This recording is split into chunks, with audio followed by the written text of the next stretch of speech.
dealing microbial you are dealing. So you are from private manufacturing.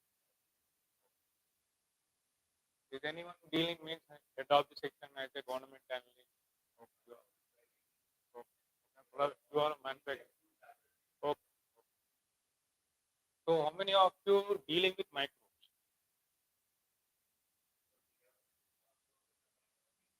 Are you not? It is not audible. Okay. Now it's okay. Okay.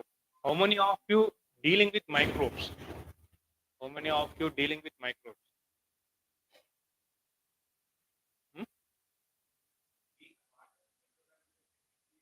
We are doing okay. Being a human being, how many of you dealing with microbes? Everyone is dealing.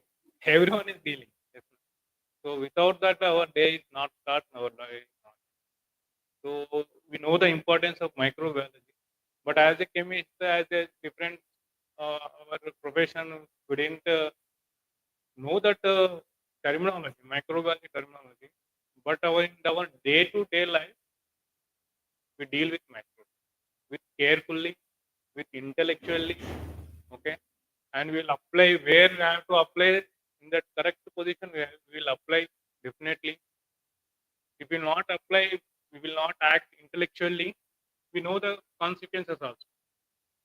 Okay? So that's why in human being. So this lecture is not only specific for the microbiology. Those are working. Those are testing this Ayurveda, Siddha, Hydra. So this is a common lecture for the everyone. So it's a basic. I will introduce only basic. Not will go into that much deal. So that separate microbiology are in every department is there. So I will just give the basic. What is microbiology importance in this case and that? How do we test it? Just see this slide. Okay. So how COVID is changed the entire life. Okay. How the COVID is impact on our human life.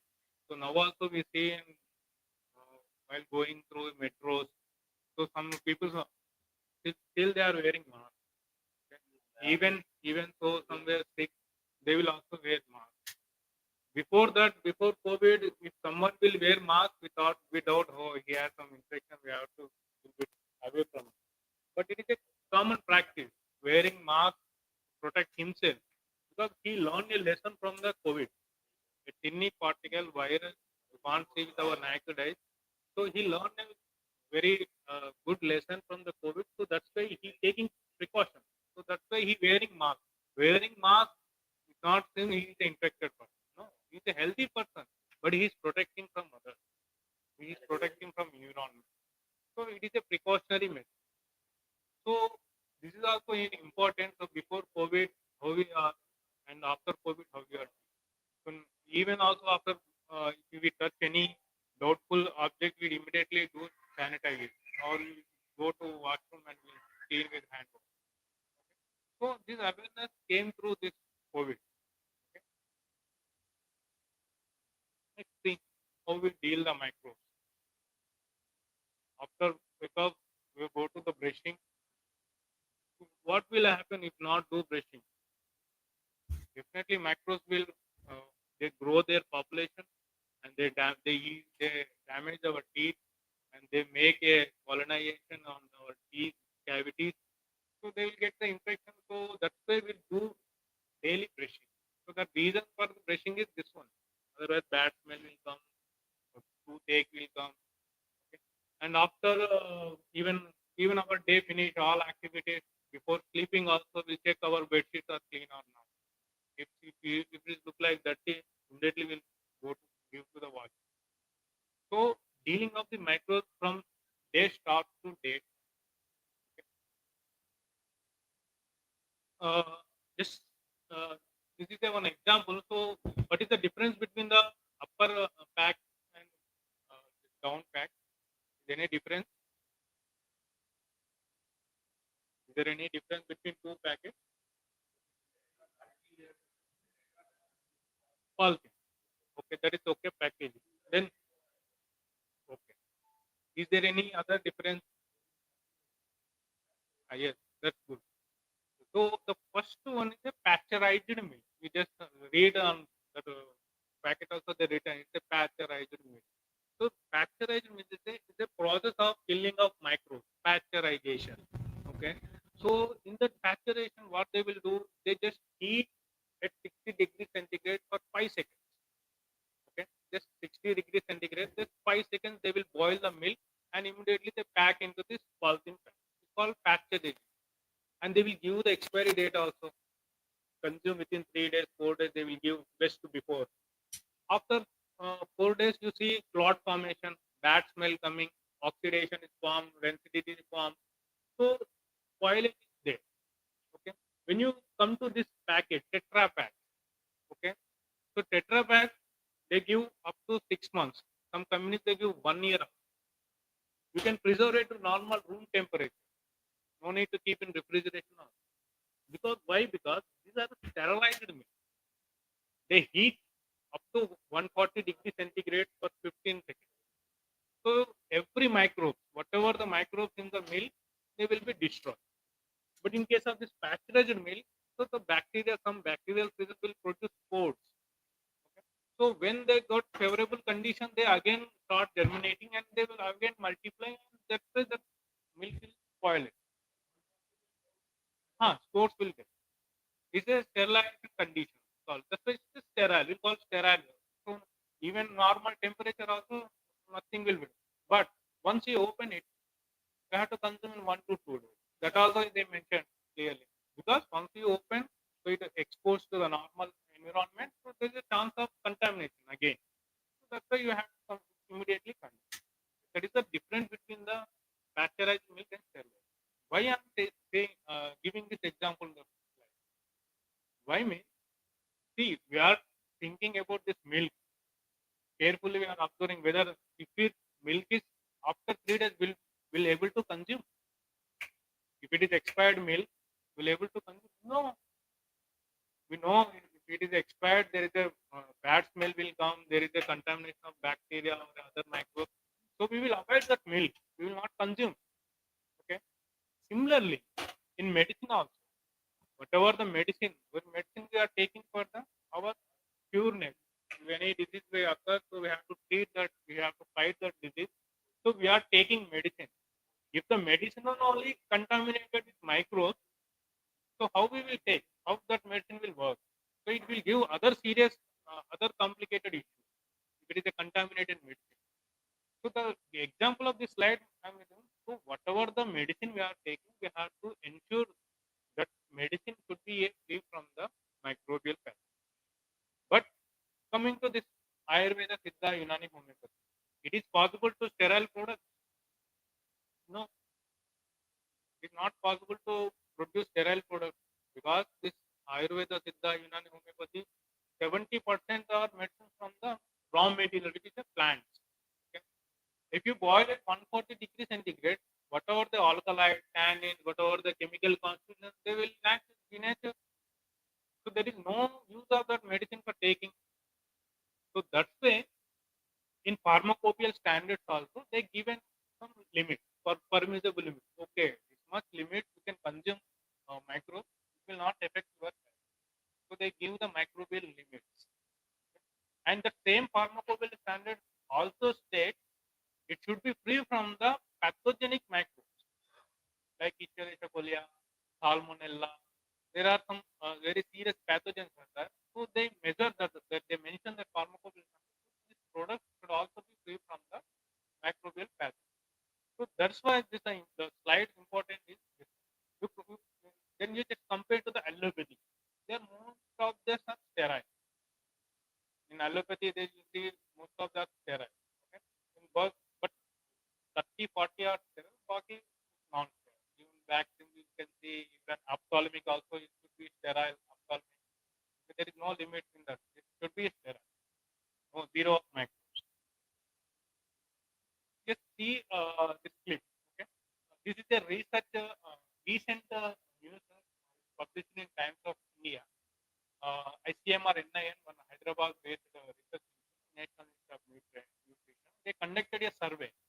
what they did, they collected the samples from the Hyderabad market, and approximately 170 samples they collected.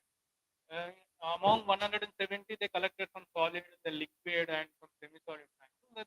They done the microbial analysis, and they found that 52% of the herbal drugs are exceeding the US pharmacopoeia limit. And the most of the drugs are contaminated with this specific pathogen. And their survey studies are published in Journal of Herbal Medicine. This is a recent study conducted by the ICMR.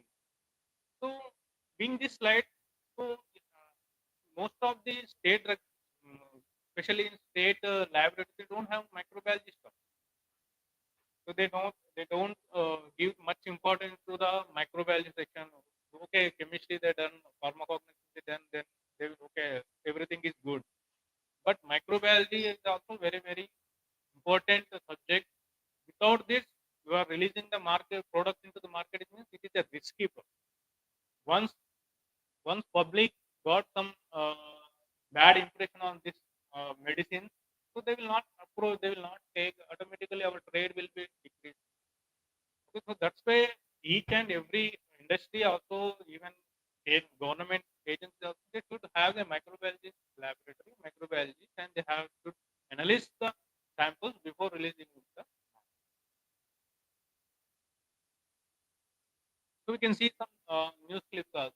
So one of the product is contaminated with Escherichia coli. One of the product is contaminated with salmonella. So they recall the batch. Okay? So when they found even allopathic also recently in Sudan and other syrup, cough syrup, especially in cough syrup, exporting to other countries, they found some Pseudomonas aeruginosa and they entirely they call the batch. So these are the very serious concerns about this microbiome. So what are the important? Actually, first, what I told is Ayurveda, Siddha, Unani, homeopathy medicine, most of the 70% are from the plant origin. They are naturally growing. Okay? So, whether we are taking so much care regarding this cultivation, have you seen anyone commercially growing this medicinal plant? Cultivation of this medicinal plant commercially? Like similar other crops, like we grow rice, maize, jova, we take so much care for cultivation of that product. Have you seen any medicinal plant cultivation, like giving proper irrigation, timely weeding, remove the weeds, post harvest management, best harvest management? Have you seen? No. Now, but now some industries have come forward to tie up with farmers, and they are directly buying the medicinal plant from them, and they're giving some contract, and they're mentioning clearly our product should be free from the microbial pathogens, free from the pesticides, free from the heavy metals, aflatoxins. Then only we will buy at a good rate. So now some companies are coming forward, and farmers also showing interest to cultivate this medicinal plant in a commercial. So why this importance means, see, we don't know if anyone knows, they procure the from the uh, hill region like Himalaya, their region, they bought this raw material. They come to Delhi, from Delhi to they go to Kerala, from Kerala to again they come to Delhi raw material. There is no traceability. Actually, traceable there is no traceability from where this raw material is collected, where this raw material is coming. So there is no traceability for this raw material. So that's why traceability of the raw material is also very important, and authenticity of the origin, okay, and cultivation. Okay, so for example, if the plants are growing near industry areas, so the industry effluents are is full of with pesticides, heavy metals. So definitely the plants will accumulate the heavy metals and pesticides. When you go on for testing, it will come result heavy metals are positive, aflatoxins are positive. So that's the cultivation is also very important. So organic cultivation. So in organic cultivation, they reduce this chemical pesticides and other insecticides. Okay. So in organic cultivation, you see if you go market, in supermarket, they will mention organic apple. Okay. 1 kg 500 rupees.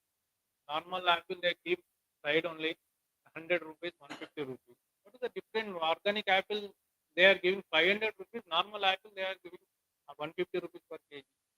But people still buying 500 rupees kg. They are buying because they know the organic apple is free from the pesticide. So if it eat, we will not get any side effect. So that's why they are preferring. Even at 500 rupees also they are buying. Not only apple, every product you see, vegetables also, organic vegetables, organic rice, everything is coming to market in organic way. So cultivation is also very, very important. If you come to this medicinal plants, if you cultivate in an organic way, so definitely no need to worry about the production level.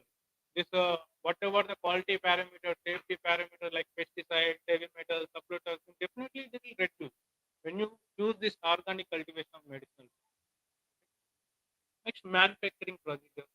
Okay, this raw material they brought from some agency or some area. Okay, then you come to the manufacturing. How they are that manufacturer preserving that raw material, whether they have any dedicated area, a dedicated room, a dedicated environmental conditions. See, because this bacteria, when you at 37 degrees centigrade, it will multiply. Okay, one bacteria it will take 20 minutes to divide into two. Just imagine in 24 hours how much population will. So that's why manufacturing is also very, very important. Whether they are cleaning the raw material with proper cleaning water, then they will drying, then again processing. Next, storage and transportation. So transportation from Kerala to Delhi, from Delhi to UP, Madhya Pradesh, okay, how they are transporting? What are the conditions of the transport vehicle? Whether they are maintaining humidity, relative humidity, or temperature. So that is also important. So these all factors are involved in the population of the microbial. If your samples are detecting higher microbial load, means these are the reasons.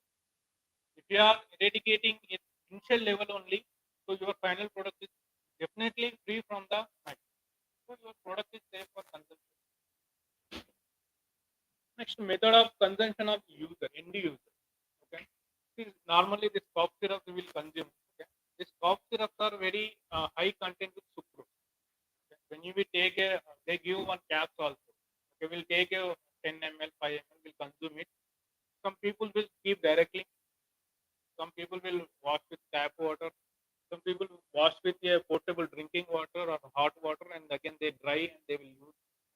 So consumption is also very, very important. If you're not washing properly that syrup content and you are keeping outside the environment, so definitely there is a contamination with air, environmental microbes.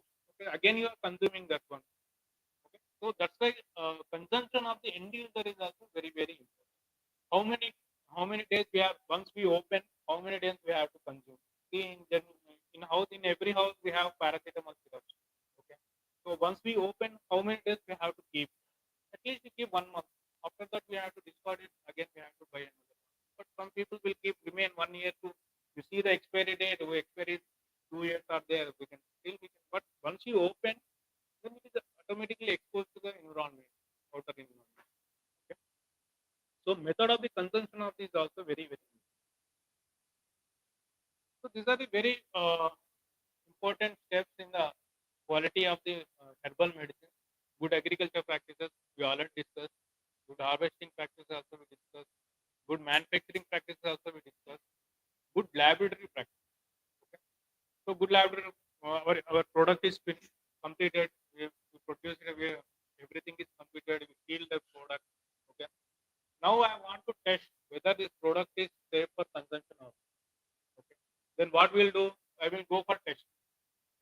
So, for example, I done a microbiology test.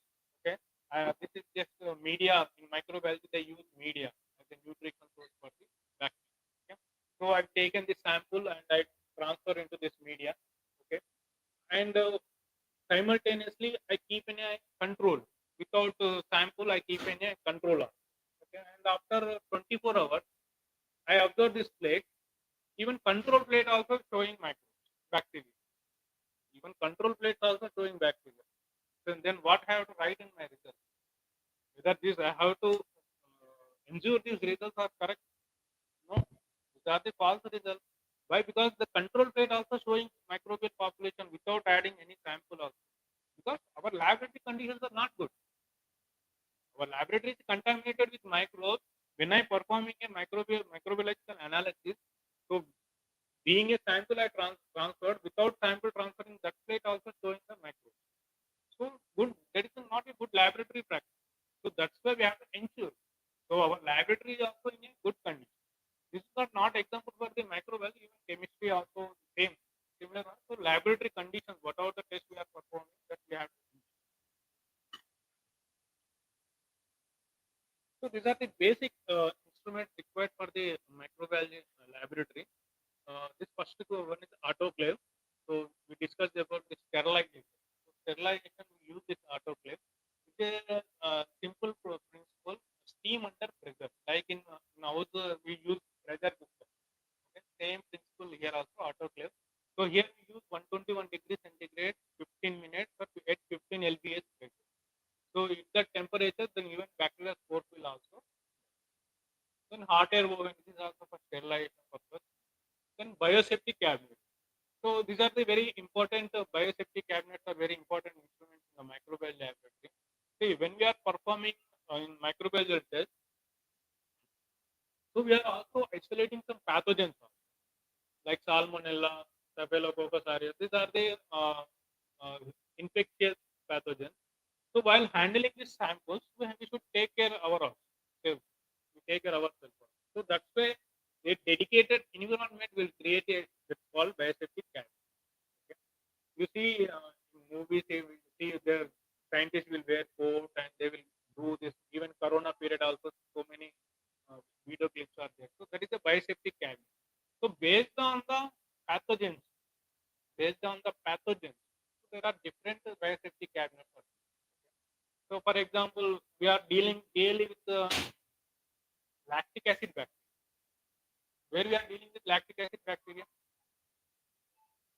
third, without third, our lunch or dinner is not complete.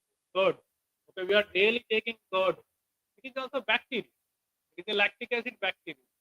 If you want to work on lactic acid bacteria, you can normal in this range you can work.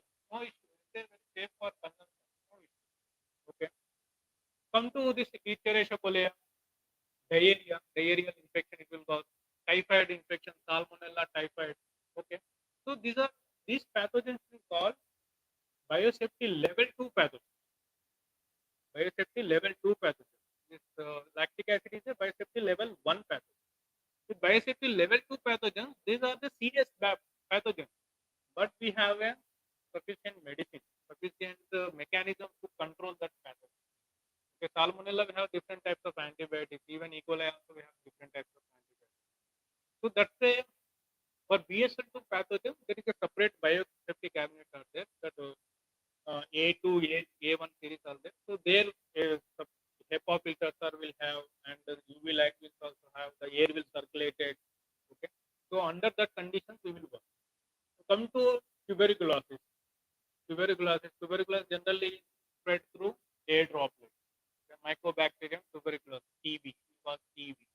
So it is somewhere it is threatening to human beings. So that's why they have this considered as a BSL3 pathogen.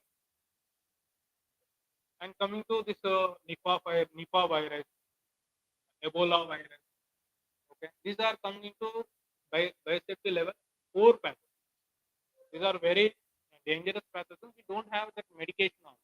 We don't know which medicine we have to use. Similarly, in Corona also we face same situation. We don't have sufficient medicine to cure this Corona, COVID-19 virus.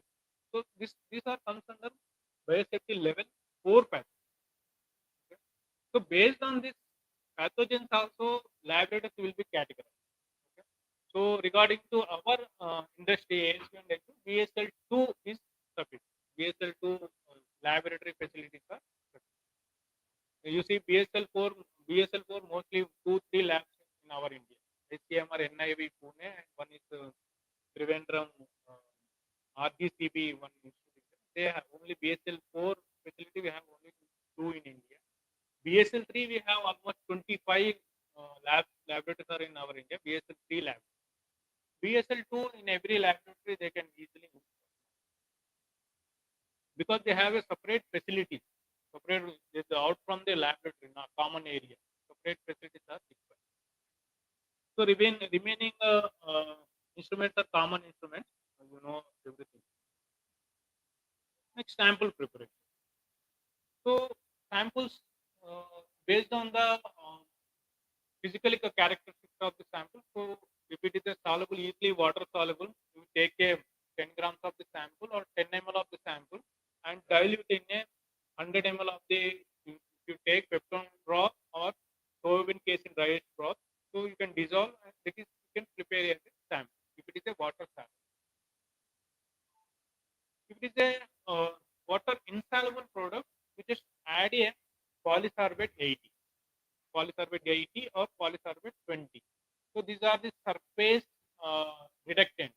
So they will reduct the surface area and they make easy to solve. If it is a fatty sample, it makes easy to solve. So in case of polysorbate, in case of fatty products, just homogenize and add this polysorbate 20 or 80, then heat it 40 degrees centigrade, then the sample will be used. These are the for sample preparation for the fatty. Next method, suitability test. Okay. In method suitability test, so we received a sample for microbiology test. Okay. We gone for the microbiology test. And we didn't found any bacteria. What we have to confirm whether the samples are maintaining with complying the standards or not. See, some manufacturers they maybe add some preservatives, some antimicrobial, anti-nutrient agents. So that's why we have not got any colonies. So to confirm that procedure, we have to done a before starting testing. We have to done a method suitability test. Okay. So what we'll do in method suitability test. So this is the sample comfort test. Okay. So we have some specific pathogen. We purchase from the intake vetiver. So what we'll add? We add E. coli, Salmonella, Staphylococcus aureus, and Pseudomonas aeruginosa. So this sample, along with some broth also we will add, and we will incubate for 24 hours. After 24 hours, again we take 0.1 ml. There is a specific media for specific pathogen. Again we spread on the media plate. If the plate show growth of the bacteria, okay, this sample does not contain any antimicrobial agent. So then we can go further. If the sample contains any antimicrobial agent, so there are some neutralizing agents are there like glycerin, lecithin, so polysorbate we have to add, and again we'll go for the microbial testing.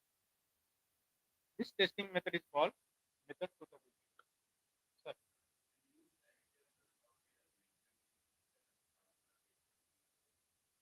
Sir, in pharmacopoeia they have given only polysorbate.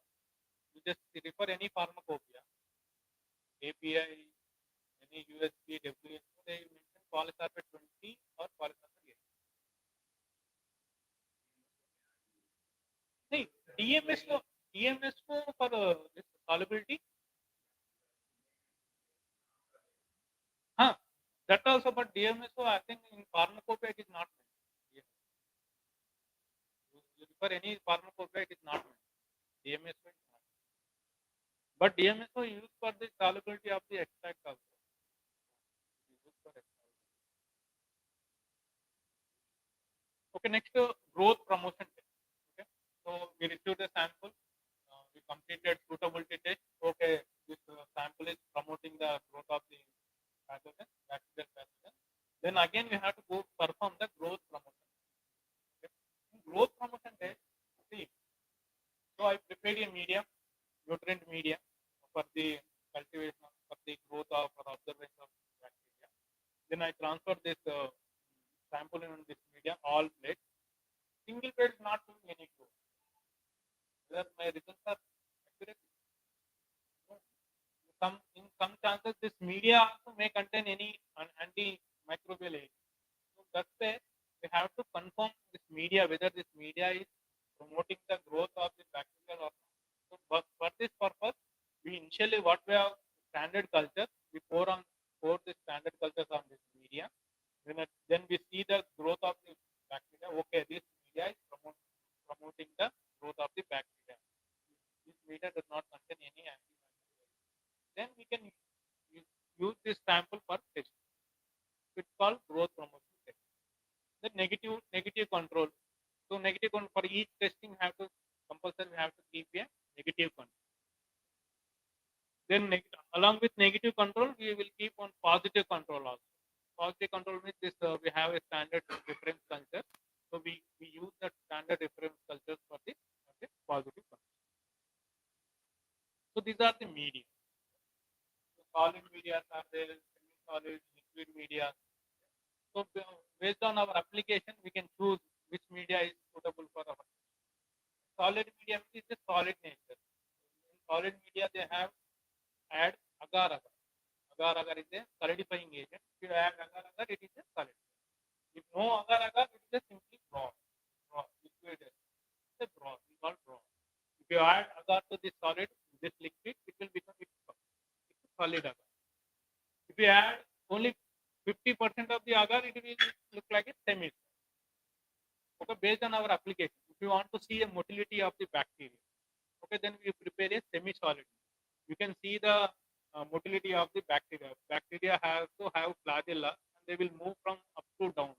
Okay, then say okay, it is a bacteria has a motility. Which bacteria has the motility? Pseudomonas has a motility. So we can come to a conclusion. Okay, it may be a pseudomonas. So based on the application, we can use different types of. So these are the basic media required for this Ayurveda, Siddha, Unani, homeopathy work.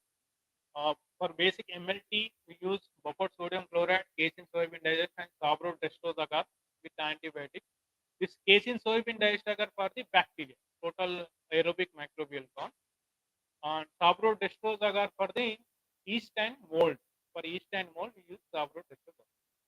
And for identification of Escherichia coli, lactose broth, nutrient broth, McConkie broth, EMP broth. Okay. For each pathogens, you see we have 3 media. Okay. You use at least 2 media for that confirmation. See, this microbiology that testing is a very difficult testing, different area. So for the pH testing, you do the sample pH testing.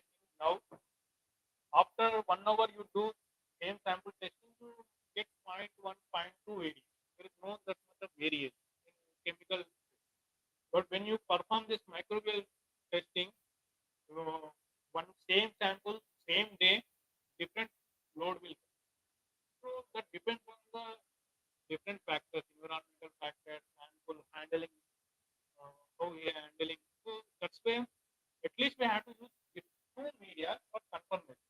Okay? So you just use 1 media, for example, Staphylococcus aureus, you use only monitor salt agar, you see a yellow colonies of the on that plate, and you can confirm it is a Staphylococcus aureus.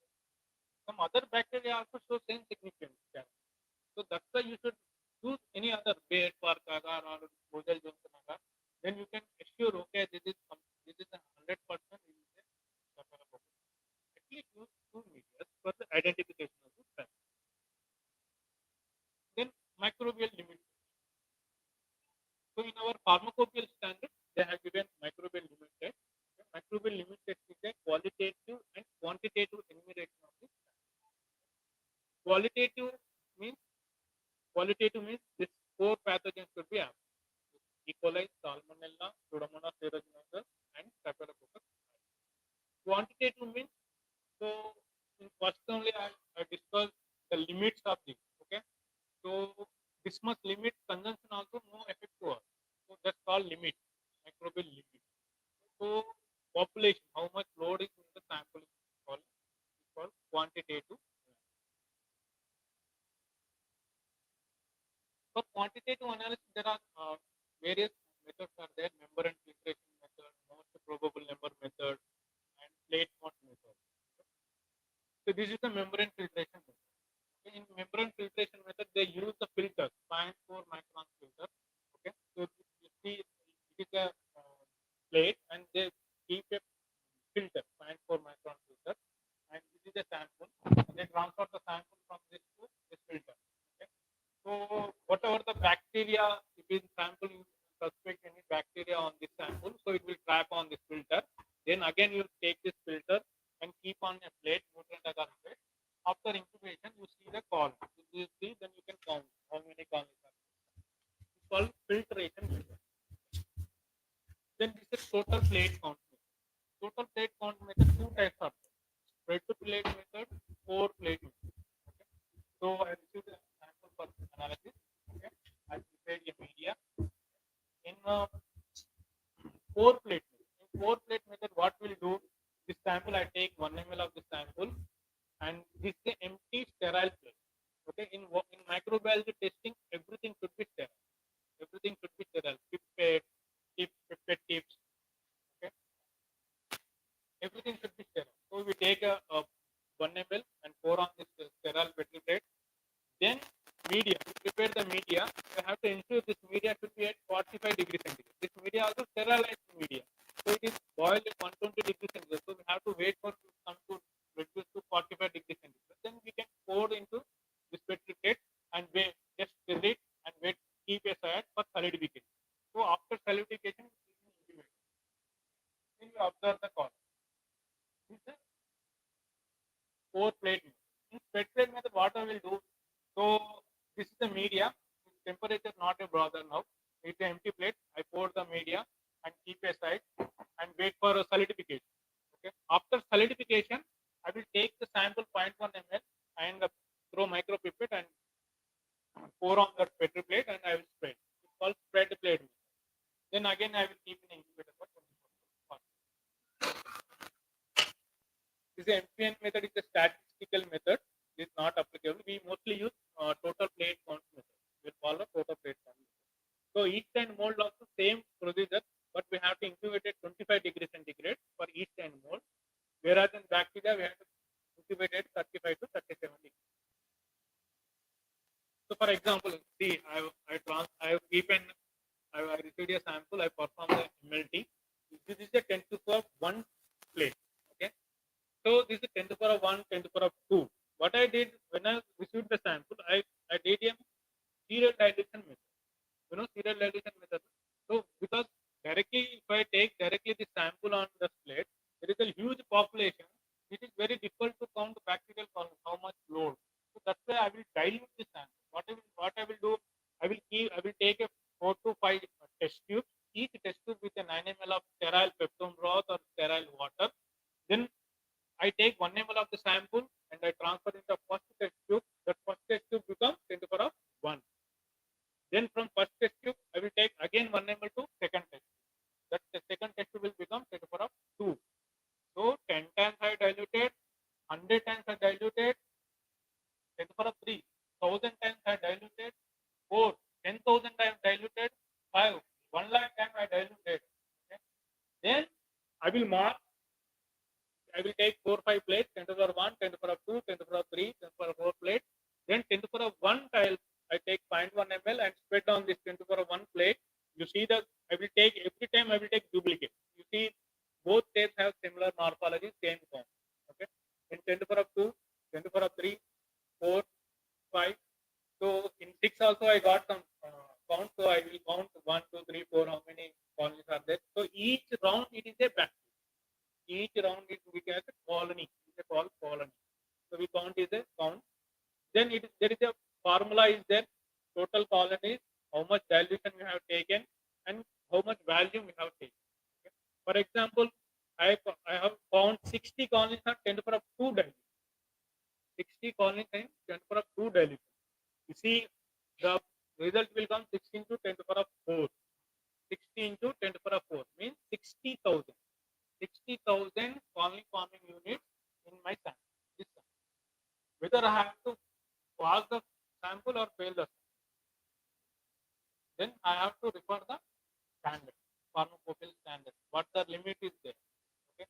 See, limit for finished product, there is a total aerobic plate count 10 to the power 5. 10 to the power 5 means 1 lakh.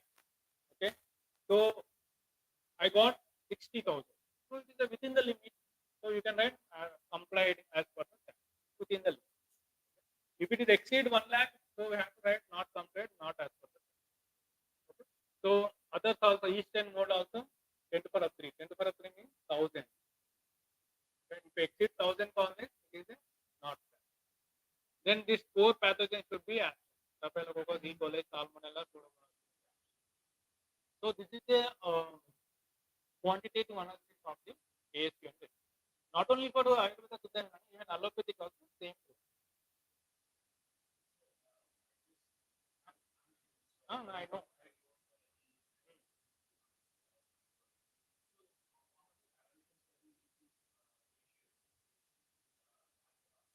Hmm. Uh,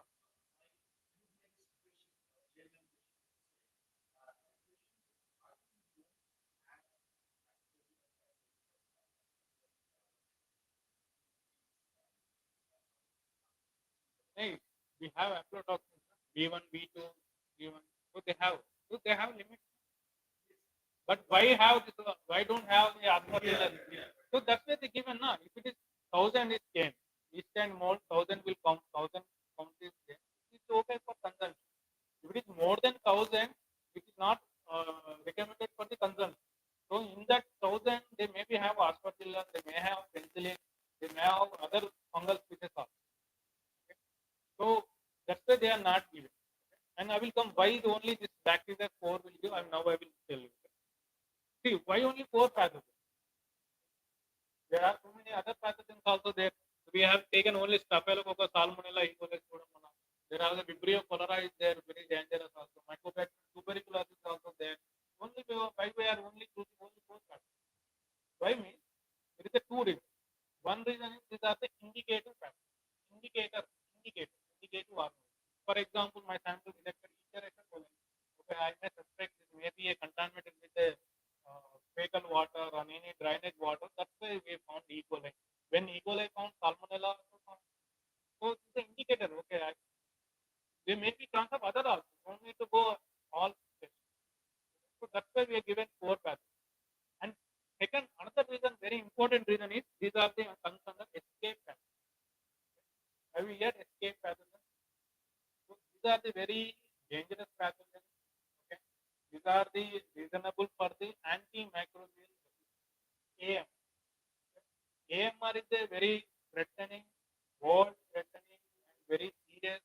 As per WHO, millions of deaths due to this AMR, antimicrobial resistance. Yes. Antimicrobial resistance means, for example, first we use penicillin. Now who is recommending penicillin? Because all pathogens got resistance against penicillin. No one is recommending penicillin. Penicillin is not working because antimicrobial resistance. Even vancomycin also gradually decreasing. They're going other carbamazine, carbonol. So that's why these pathogens are concerned with antimicrobial resistance. That's why they even this word. So these are the standards mentioned in WHO. Almost similar with our API guidelines. In WHO also same standard same way. But some Clostridia, Shigella also then, but we are not considering. Even European pharmacopoeia also same standard. IP, USP, Brazilian, Japan, Australia. So we have compared all these pharmacopoeia standards. So almost similar with our API. So this is a research article we published. We compared almost 14 international pharmacopoeia published in Spring. Come to E. coli.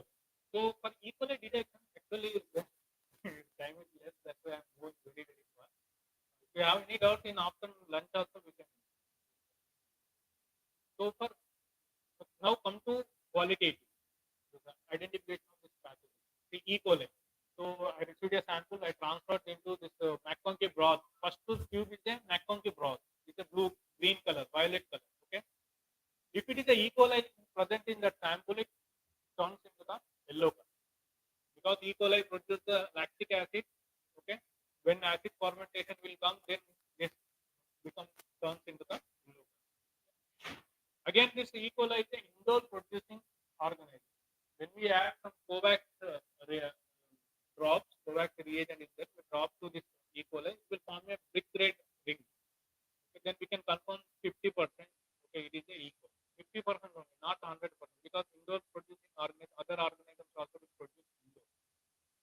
Next, this macron ki agar we speak the same colony on this macron ki agar it will give a big red colony, then we can confirm 70% it is a equal.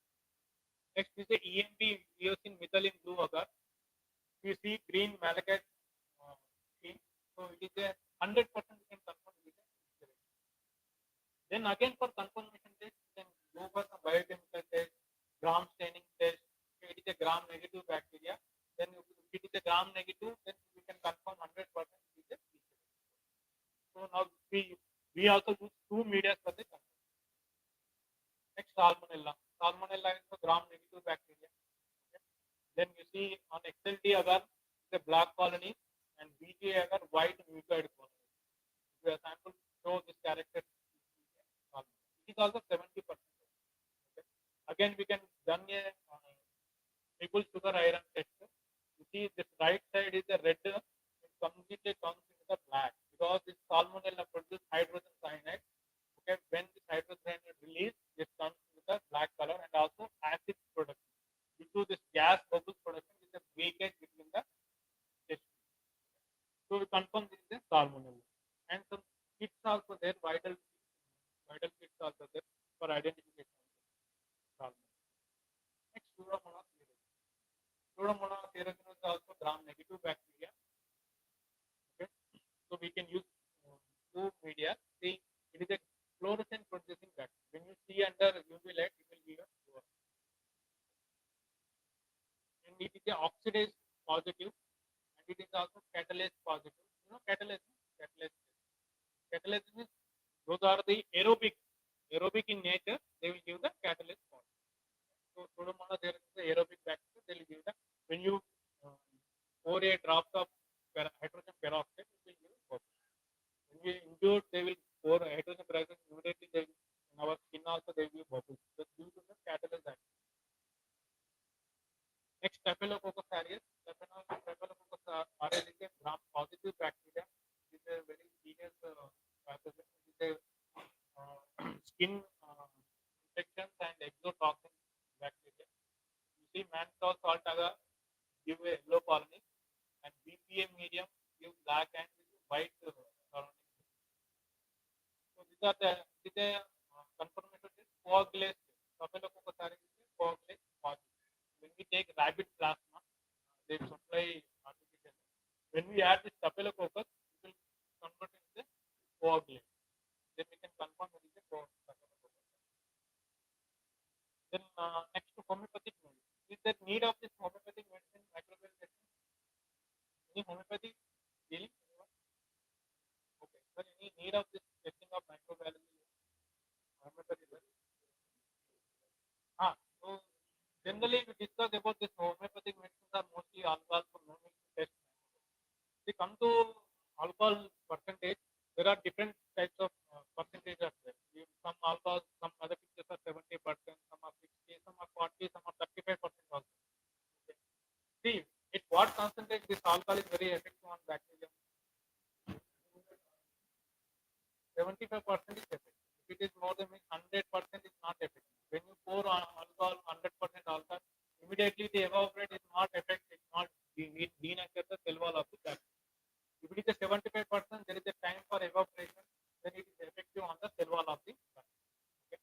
So 75% is effective. So when coming to 40% mother tincture, 30% mother tincture, there is a chances of the growth of the bacteria.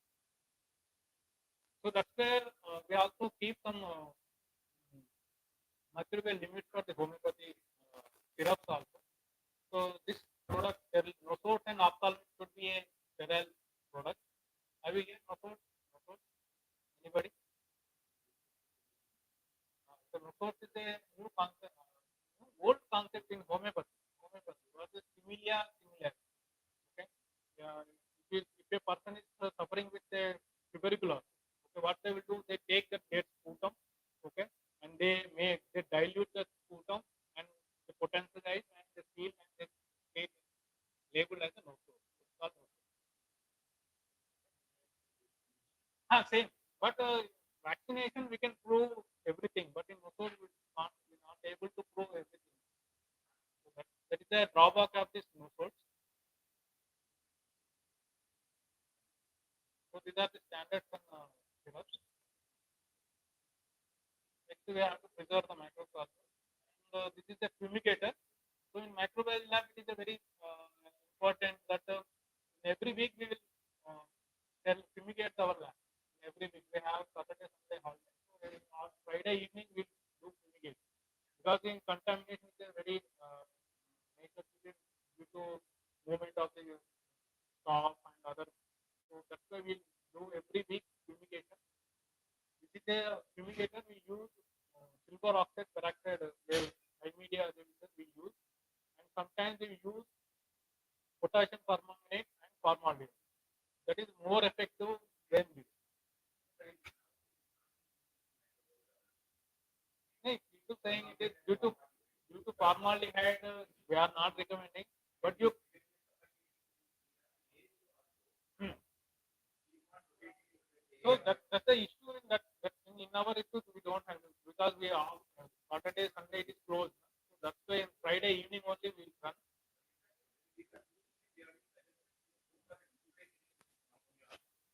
ammonia. But it's not effective.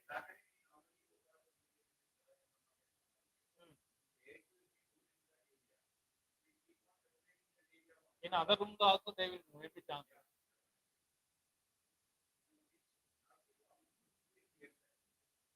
In this one, silver oxide solution, the high media solution is there. Fumigant, that is also. But when it is a compared to formaldehyde, lesser. Compared to formaldehyde, hydrogen peroxide you can use. Okay, thank you for the listening to me. So due to time, I have run very fast. If you have any doubts, we can discuss. Thank you, sir. Today we have a hands-on in the section of microbiology. So you have any doubts regarding the microbiology? So you need to discuss with sir, and there you will also see the microbes under the microscope. So it will be the great experience for you. So there, I think hands-on you will get the answers of your queries in the practical manner. So thank you, sir. Now I would request our next speaker. He is Dr. Ramachandran, sir. He is heading the pharmacology department of PCIM&H. He is having vast knowledge regarding the pharmacology. During his tenure, he has developed here the pharmacology laboratory in PCIM&H. So hands-on is also in the pharmacology section today. So I would request Ramachandran, sir, to kindly share your views, sir, the participants.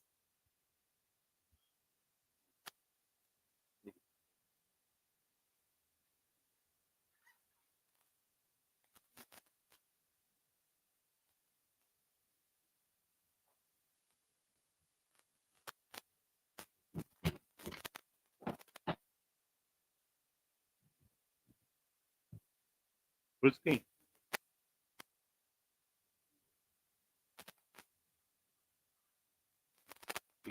So good morning. Uh, my role is here as a pharmacologist. We want to mainly focus on safety and efficacy point of view.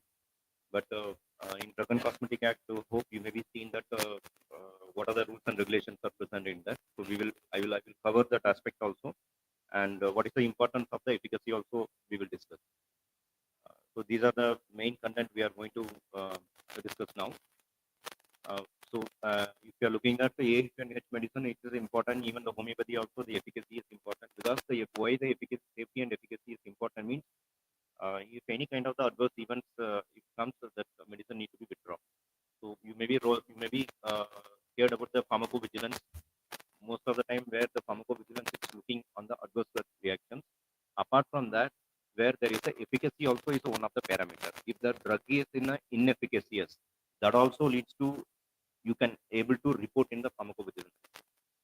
So not only the quality control aspect it is important, it is also safety and efficacy of the drug also it is important. And if you are providing a 100% quality drug, but it is not safe or it is not in case of the efficacy, so that fails in the market. So there is no use of that public or the end user. So if you are coming to that the safety and efficacy point of view, Shruta and Sharaka Samvida already where have mentioned that the effect of the safety and the efficacy point of view we need to assess.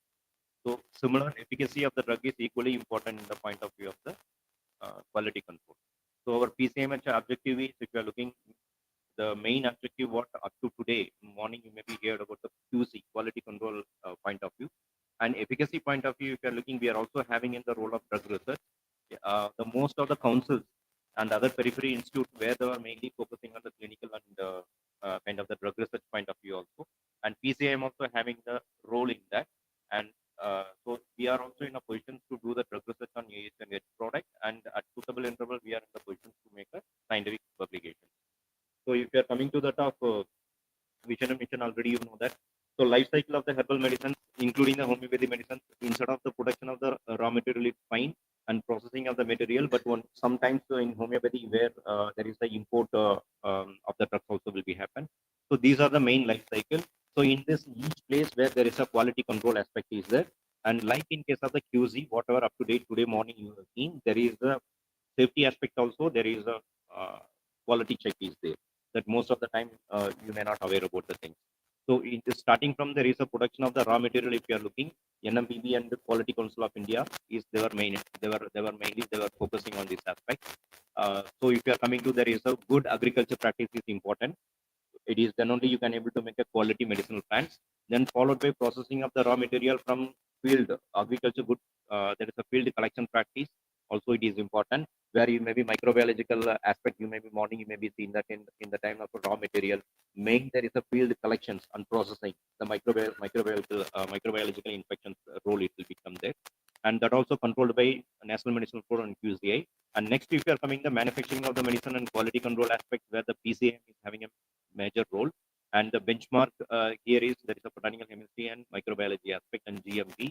The next, if you are coming to the top where there is a shelf life point of view, and if you are coming to last one, till up to the storage, you may be having the proper kind of the things. And if you may be studied today morning up to this 4 days session, then last one, if you are coming, there is a public and customer satisfaction, that is including all aspects. If the product, if it is coming to the shelf, so that leads to that whether the product is in a good quality aspect, plus whether the product is in an efficacy aspect, so and safety aspect.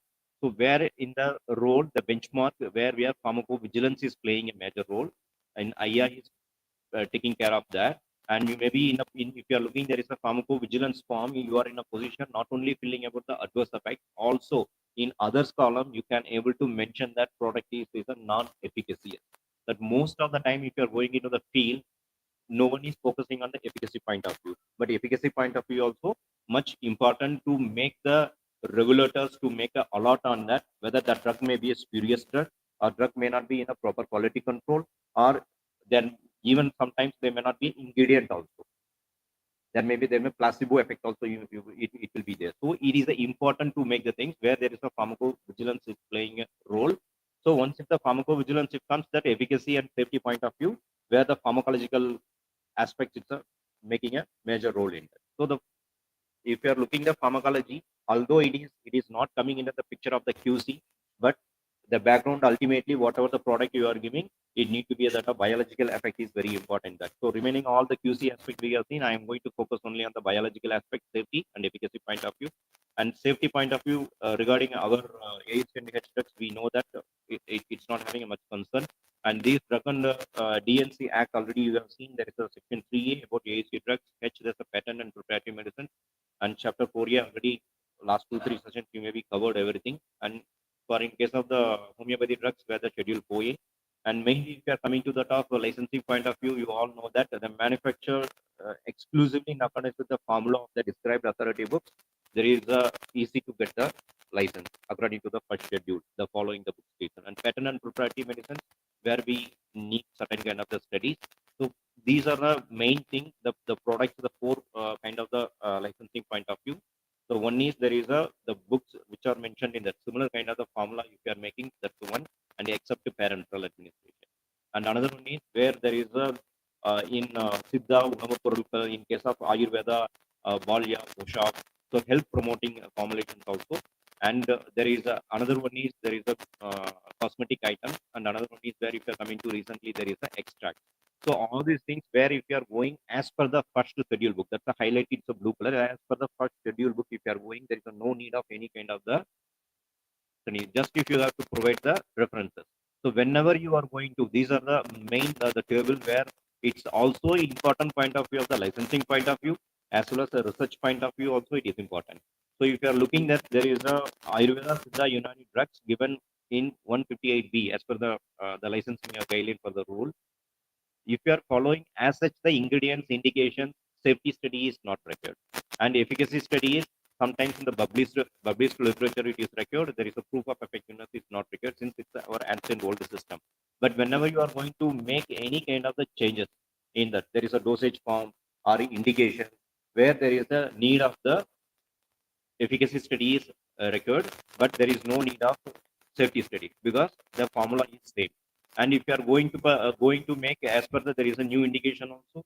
Sometimes if it is efficacy study is required, but safety study is not required. That's why I said that the safety point of view in our medicine, there is no need of much studies until otherwise the issues are created or generated or observed during at the time of ADR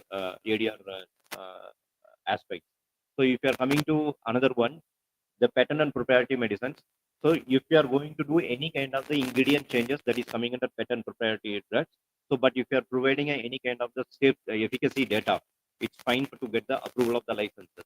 And if you are coming to any of the E1 drugs, like in case of the Ayurveda, and Unani, they were using arsenic, mercury, snake poison, or papaver somniferum, the tura, all these things where the medicines if you are going to include in the E1 from the Schedule 1 EN drug class, where there is the requirement of the safety study is also required, efficacy study also it is required. So these are the licensing point of the issue. So the similar manner. So you now it's a very clear that where there is the efficacy study is required, where there is the safety study is required. So in as per our Drug and Cosmetic Act, if you are literally if you are speaking, we need minimum safety studies until otherwise the issues if not arise. If any issues arise, then we need to relook in the matter of the safety aspects. Otherwise, we are in a position to make a efficacy point of view. Because the efficacy, in suppose in safety study, if it is required, most of the preparations are oral preparation. So the single dose toxicity study, repeated dose toxicity study, and reproductive and genotoxicity carcinogenicity studies are required. All these studies are where we need to do according to the OECD guidelines that's well accepted and the topical preparation, dermatological and photology and other hypersensitivity reactions we have to study that. So if you are coming to the top time constraint, I am going a little bit fast. So if you have any doubts, since already there is a drug and cosmetic well covered in last 2-3 sessions, I'm moving a little bit fast in this to focus on efficacy point of view more time. So what is the commercial aspect in our QC and as well as safety efficacy of the drug?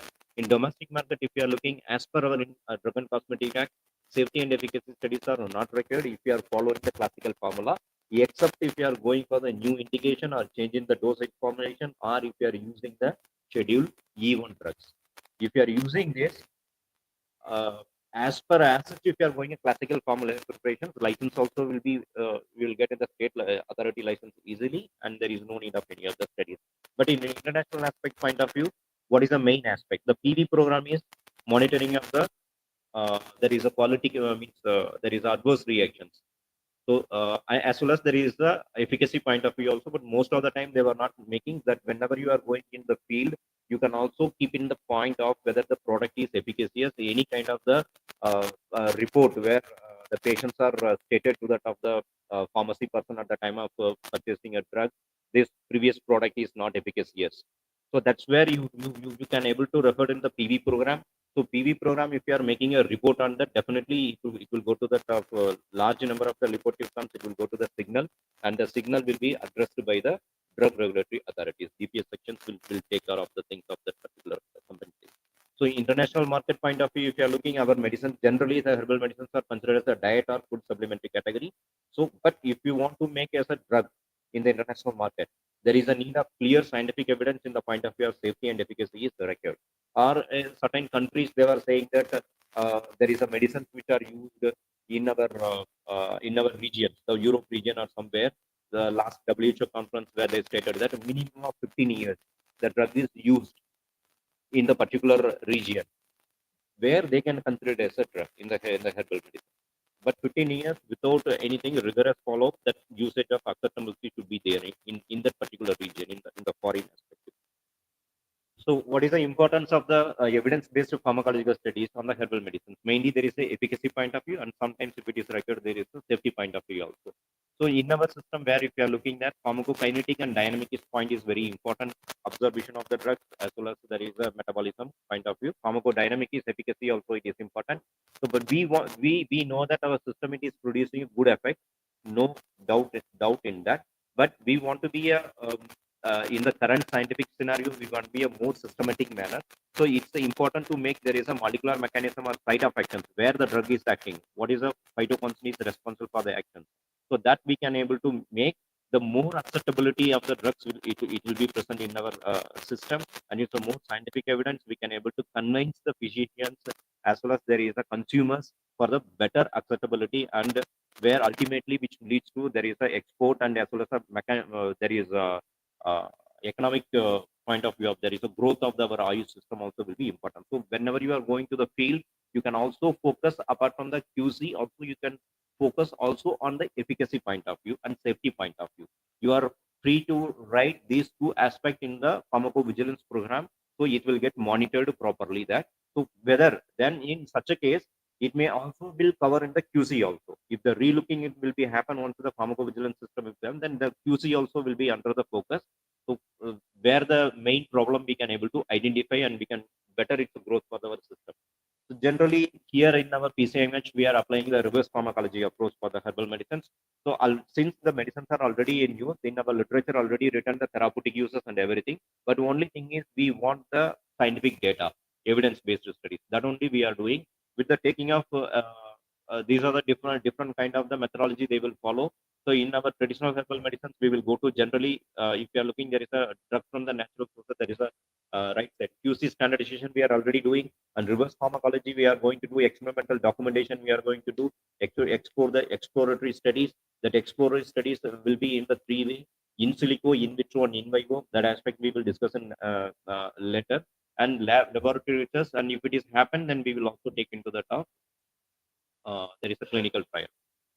So there is a one approach which is useful to identify the efficacy of the drugs is a system pharmacology approach. So which will focus on the interaction between the drugs and body and rules. There is a how the mechanism point of view it is happening.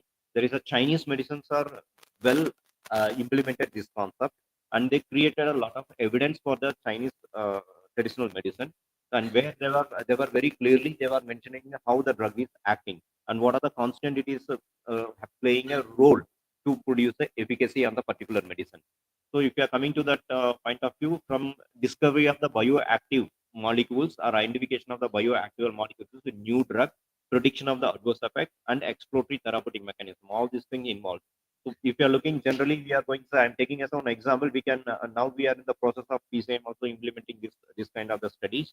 So Chinese traditional medicine, molecular means there is a what are the phytoconstituent it is present in that. That's the in silico study we will do, and if we'll go to the top in vitro cell line studies as well as any alternative models, then followed by we will go to the in vivo studies. So there are two examples I have taken. It's already published in that. It's available in the public domain. There is a Q enriching helps and blood tonifying helps. So these are how they were balancedly they were producing a there is a high immunity in the body. They identified. So these products they found that the high lipophilic in nature and high chemical reactivity in nature, and they integrated with the ADME. ADME means absorption, distribution, metabolism, and excretion, and they predicted the target and network analysis they performed. So if you are coming the things, the common, what are the commons it is present in that of constituents they, in the plant constituents they identified, and they done the ADME, and followed by where there is a potential compound they identified, and the further they went to the active compound and analysis they performed, and the generation of the chemical pharmacological features and building a drug design targets. So we know that there is a drugs are our herbal medicines are having a multiple phytoconstituents, and if you are looking there is a one herbal drugs there is a multiple therapeutic activity will be present. The same product, it may be given for the inflammation also, it may be given for some other condition also. So what is the reason? Multiple therapeutic means there is a phytoconstituent present. So first we need to identify the multiple constituents and therapeutic targets where it is acting. Inflammation means where the COX-2 enzyme. You need to go in depth to the pharmacology COX-2 enzyme, cyclooxygenase enzyme. In case of the diabetes means where there is a sulfonylurea receptor, whether it is acting, or PPR gamma, whether it is acting, or whether it is having an inhibitory effect in case of the alpha glucosidase enzyme, carbohydrate metabolism enzyme. So these targets we need to identify, and these targets and how the drug it is acting. So that we need to, whether it is inhibiting, and sometimes you may be studied that in the molecular biology there is sometimes there is a upregulation of the some of the pathways, and downregulation of the some of the pathways, which leads to there is a phyto means there internally where there is internal there is a biomarker. We will say clinical biomarker. There is a variability. For example, if you are going for the inflammation or liver disorder, you maybe notice that interleukin 6. Whenever if you are going to the top testing any kind of the inflammation arthritis, rheumatoid arthritis, or in case of the liver fibrosis, they will mention that human necrosis factor, TNF alpha, ILS6, ILS1, ILS2. So these are the inflammatory biomarkers. So these biomarkers depends upon our biological system. There is an increasing in the production, which leads to where there is a disease condition. If you are suppressing any drug, it is suppressing that. So that leads to there is a reduction in the inflammation. Similar way, blood glucose, sulfonylurea will act on that. So ultimately, how it is controlling insulin regulation, how it is happened. So all these things we need to study in the mechanistic pathway. So these are the phytoconstituents present in the medicines and effective molecules. There is a plant drugs and phytoconstituents, and what are the targets? As I said, that interleukin 1b. There is, if you are coming to a lot of there is a pathways where they mentioned. So these are the references already they studied, and similar manner where if you are looking, there is a blood tonifying and also. So the multiple constituents, if you are looking at multiple targets, it is acting, and crosstalk is there, and based on that, where it is producing a regulating the our biological growth and things. Means efficacy you can able to make it that. So outcome of the pharmacological studies, where if you are looking, we can able to define the molecular mechanism of the herbal medicines, and we can able to make a more acceptance to that of the patients as well as the physicians, and we can also have a possibility to relook the new therapeutic use. For example, in COVID time, where we are using a certain kind of the herbs we have taken. Similarly, in case of 2011 and 12, chikungunya as a fever it comes, where you can look there is a herbal medicine it's played a major role, and malaria, where there is a particular kind of the herbal medicine used for the other conditions, we were taken into that of the malarial control also. So such a way where we can able to relook, and if you are studying in a properly phytoconstituent and this aspect. So if you are coming to that of what kind of WHO is saying, as per the WHO guideline 2017, where if you are looking at it's the marker compounds are important. What are the marker compounds? Marker compounds are the compounds which are responsible for the pharmacological action. So that compounds having a certain characteristic. It should be easily identified, specificity, selectivity in analytical methods. So QC aspect, it should be easy, then easily detectable and a traceable quantity, and where easily it is obtainable. So there are three thumb rule where there is a WHO has made it published. So one is, if you are going to for the herbal medicine quality control, the first thumb rule is, if the constituent noun therapeutic activity have been identified, that need to be keep it as a quality control marker compound. Generally, what we are doing, you may be last session or 2-3 days before, you may be heard about there is a quality control analysis marker compound. There are different kind of the marker, and now we are using most of the time chemical marker. There are negative marker is there, chemical marker is there, analytical marker is there, then pharmacologically active marker is there. So pharmacologically active marker or clinically active marker is more important. Where like in paracetamol, if you are saying that if you are taking a paracetamol tablet, if you are saying where 95 to 90, 100, if the falls, the active constant it is present in that, that is responsible for the particular pharmacological action. The fever will get reduced. Similar manner here also, where we can able to make the thing, certain kind of the constants where we can able to make it, but we need to do a lot of exercise, and we need to quality control aspect of we want to do the things, but it's under the process. In future, we may implement this process also. But now most of the time where we are using only the chemical markers. So that's the third rule number 3. We are making it there. But first preference is a clinical marker like a curcumin. We can say one example. And in case if you are coming to rule number 2, there is at least a clinical study if it is not there, at least pharmacological studies if it is present in animal studies, in vitro studies, such a kind of the marker also where you can able to use for the quality control. But most of the time we are using the rule number 3. So if you are going to that pharmacologically active marker can be used for the quality control in future. So these are the main outcomes, safety and efficacy we can able to make, mechanism we can able to make, so more acceptance will be there. So one of the examples what the our section is doing here, this PPT will be shared, another PPT will not share because it's under the paper preparation. I will show you how we are making a thing. Already this paper is presented in oral presentation for the March month. What is the time?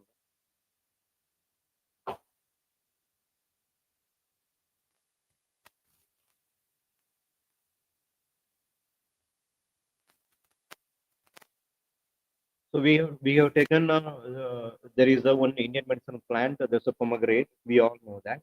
So this pomegranate, where we in the literature where it is mentioned as having a hepatoprotective property. This is we have references of Indian medicine plant books in that it is mentioned as there is a Punica granatum. It's a good for vomiting, vitiated condition, pitta, caries, and hepatopathy. So what we did that the ancient literature says that whether it is true, whether it's a pharmacologically, whether it is active, whether we can consider that. So the things where we made, there is a different kind of the studies. As I said, that one is the in silico study, there is a computational studies, and followed by in vitro studies to make ensure that whether the data is yes, there is a replicating, the result is replicating or not. Followed by in vivo studies we will do. Then followed by we have planned to go for the molecular level studies, which pathway, which target, which gene point of view. That's the last point of view. So this now the only the computational studies. We can say it's a bioinformatic point of view. Also, we can say that it's a computer-based studies we are doing. So plan of our work was to do thorough literature search whether already any of the in vivo, in vitro, in silico reporter studies is there for the Punica granatum and its phytoconstituents for the hepatoprotective activity to support the literature in our Ayurvedic literature. Then we identified the target protein in hepatotoxicity. What are the things it will happen? What are the markers? Mainly, we will focus on the hepatotoxicity and what are the phytoconstituents present in the Punica granatum, pomegranate. Then inflammatory markers. Although there is a different thing is there where interleukin 6 and tumor necrosis factor, it is most commonly if you are going for test of the any of the liver disorder point of view, they will look this inflammatory markers. So whether our aim is whether how the Punica granatum phytoconstituent is acting on this in this target. So we have done the literature search also. Then we have downloaded the protein structure from there is a protein data bank. There is a two structure, the ID also given. Then our protocol in silico study also we did with the ADME. Even there is a in silico, we can predict that drug molecules, how it is compatible, whether it is a good absorption will be there, whether it is having a hydrogen donor bond or acceptable bond. And there is the rule we will call as the Lipinski rule. Lipinski rule 5. If you came across, there is a chemistry, maybe made the thing. So and we done with there is a docking study. Then how after the docking, how there is a binding energy will be there. Then high score of the compound. We have taken the molecular dynamic studies and we predicted how this docking, how much time it is having a strong binding with the target protein. So which means that if the more binding if it is there, we can say if the drug is more effective and it's having a longer duration of the effective also. Better interactions will be present in that. So as per our literature search, where if you are looking, there is a pharmacological activity, reported pharmacological activity, hepatoprotective activity for the seed oil, it was reported, antioxidant, antibacterial, anti-cancer activity, neuroprotective, bone healing, and anti-obesity activity in vitro, seed oil, it is reported, which seems that there is a already seed oil, there is a hepatoprotective activity has been reported. So which where it is correlating with that of the our ancient literature, it's a hepatopathy where we can use in the hepatic diseases. So we can consider that yes, there is some evidence is there. So how there is a possible hepatoprotective activity, how it is producing, there is no data in that. So we found that phytoconstituents, as per the literature search, what are the phytoconstituents till date it is reported by the isolated manner or LCMS or GCMS, whatever the different studies they followed. What are the phytoconstituents that reported? We have shortlisted all the phytoconstituents, and further to these phytoconstituents, whether against the target interleukin 6, human necrosis factor alpha, whether any kind of the studies are reported, we have found that. So we found that no in silico studies reported to support the hepatotoria seed in the correlation with the role of the phytoconstituents. We came to the conclusion.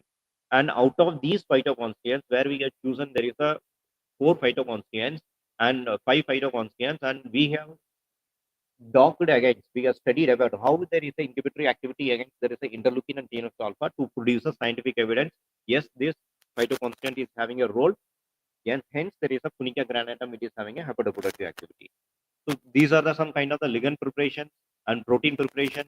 So these phytoconstituents where we got downloaded from the there is a PubChem databases, and protein also we have downloaded from the things, and we have made there is a one software that the software it is called as Doringer 2019 version, where we have used, and docking we have studied, and followed by there is a molecular simulation studies we have studied. And these are the result point of view. If you are coming these two targets, although the proteins we have identified, there is a collection of the protein, there is a rule is there, at certain point we have to look there. So based on that, if you are looking, there is a one of the important thing is there is no any of the active binding site in the protein they have not found.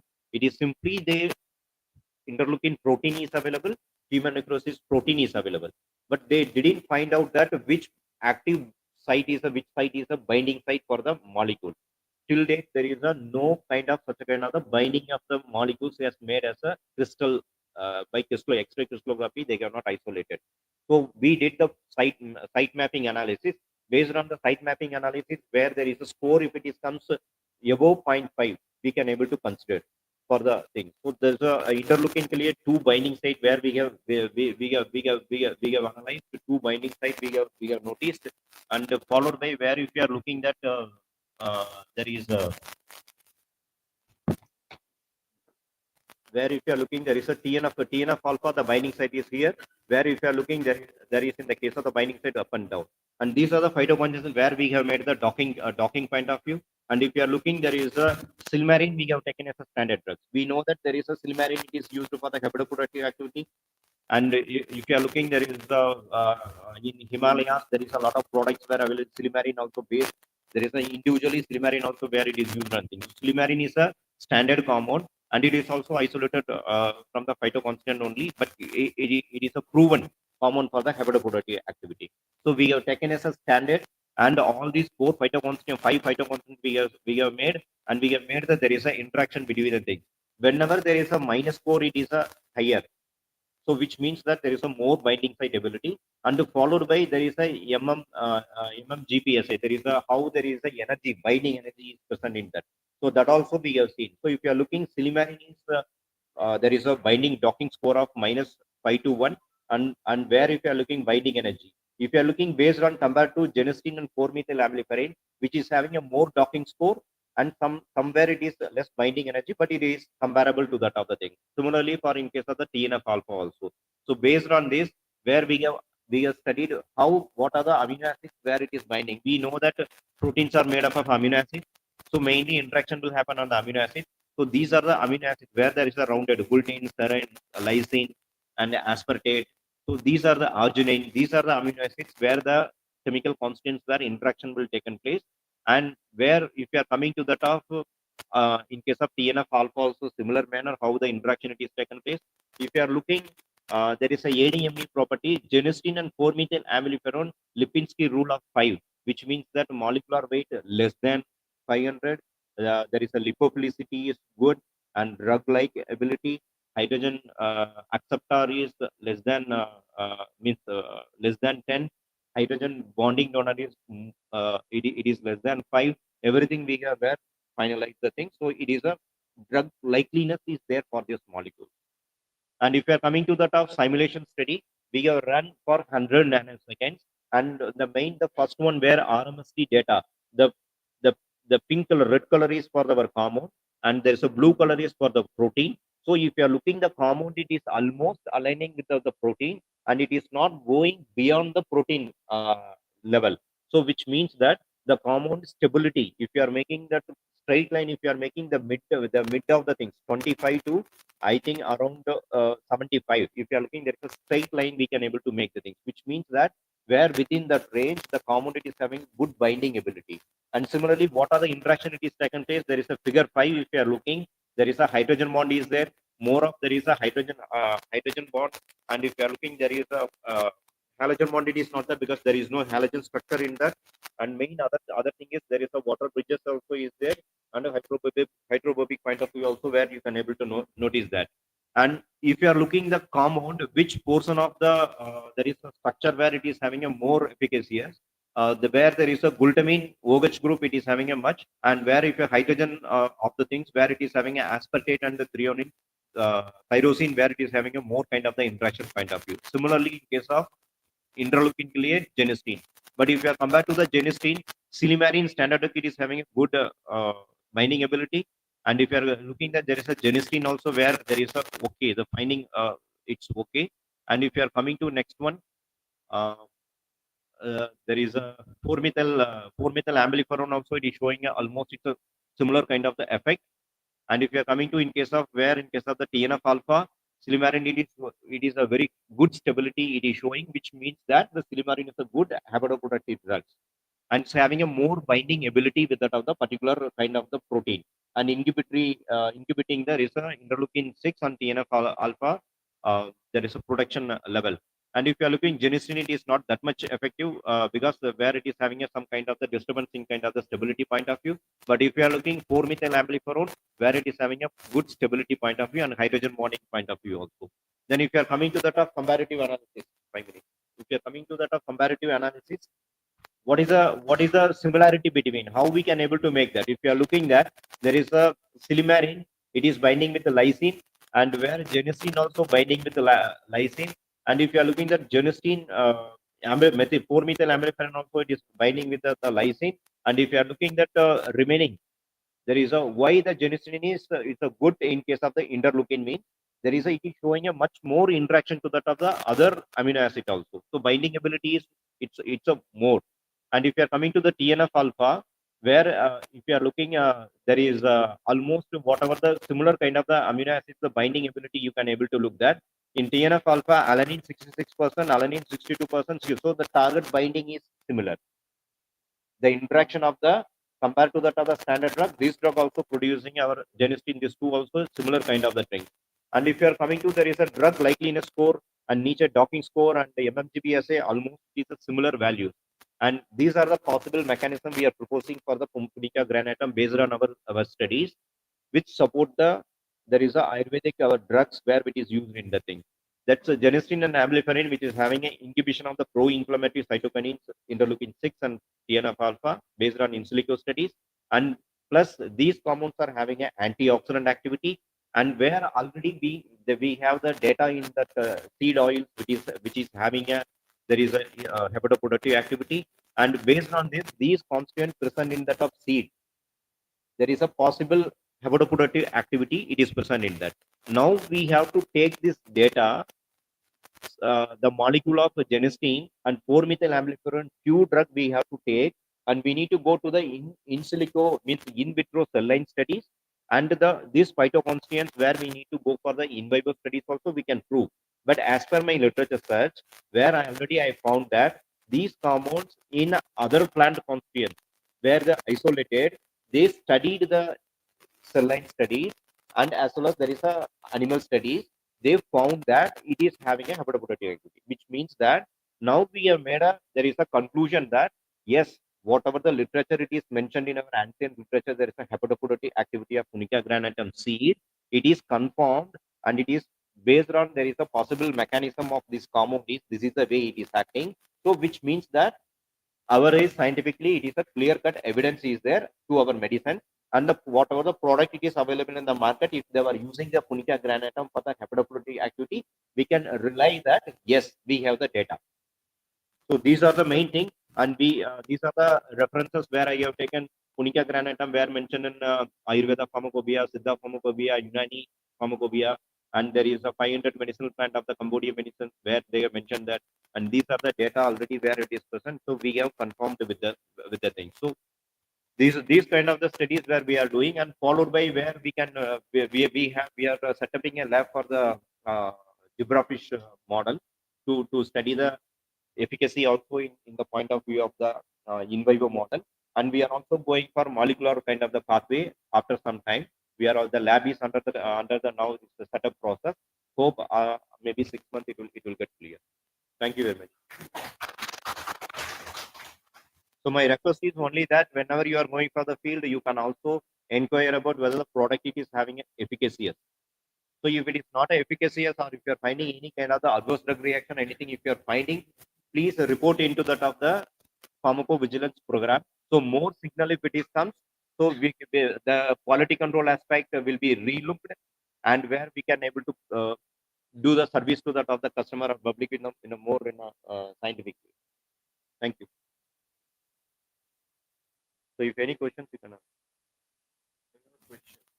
So I'm a chemist. I'm a computational chemist. I'm not a pharmacologist.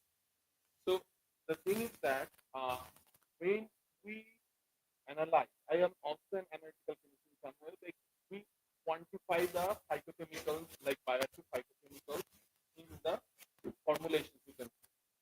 So one of the things that when we submit the paper, because from computational study by docking study, we get the idea what should be the inhibition constant, inhibition concentration.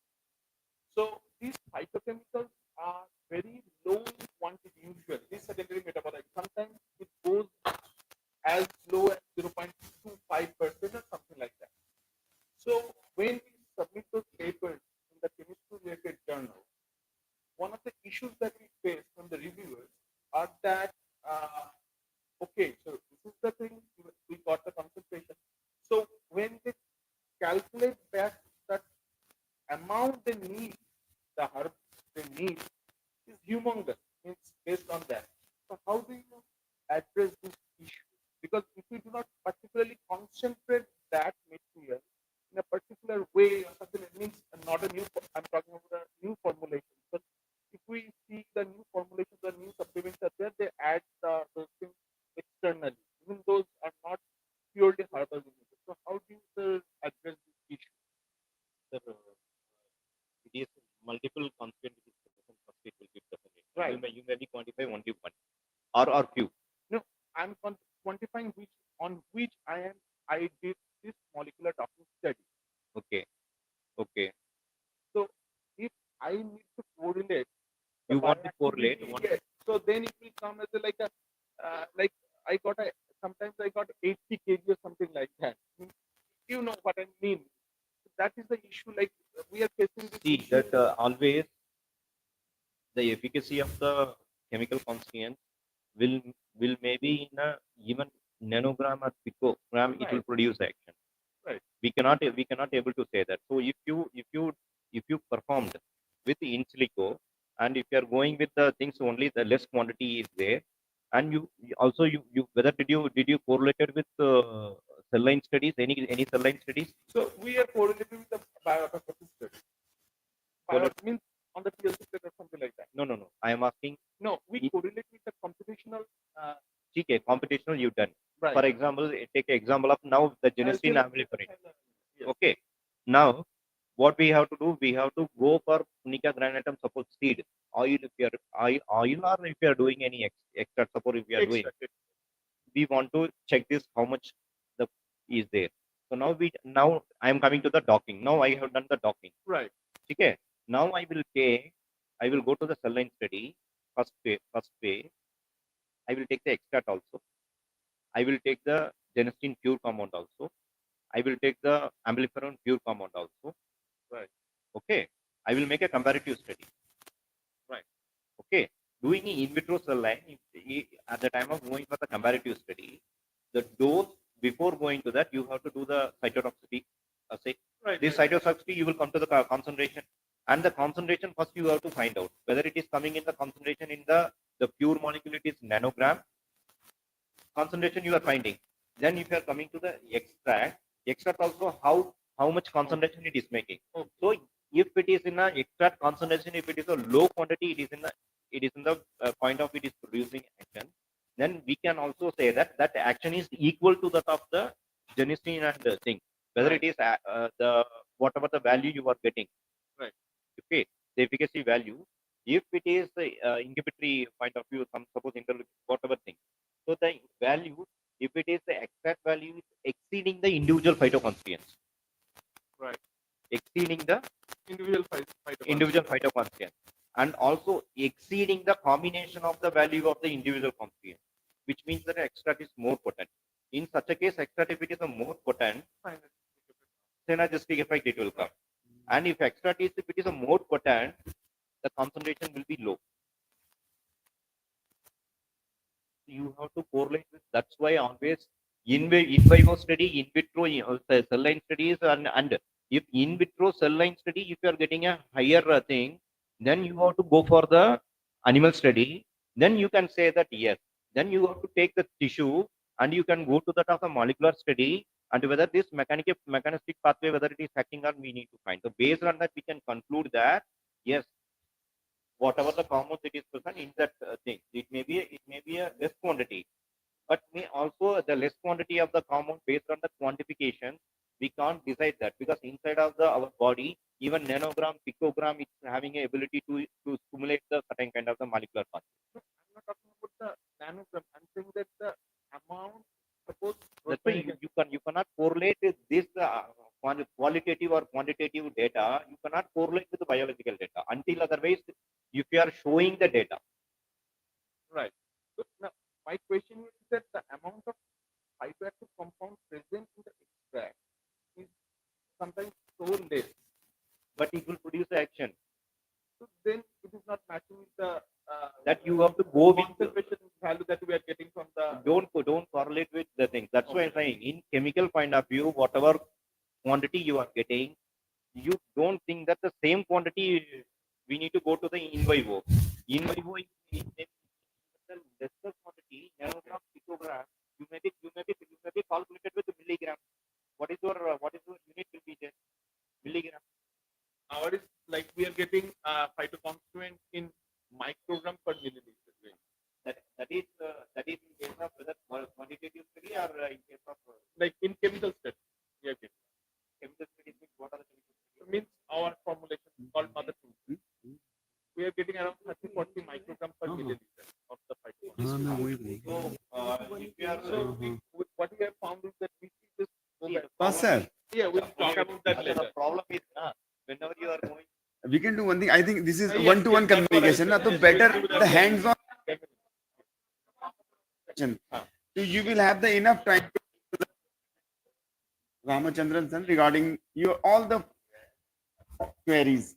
So I think we should move to our another lecture next. Thank you, sir. Now our next speaker is Dr. Shweta Mohan. She is the scientific officer in the chemistry section.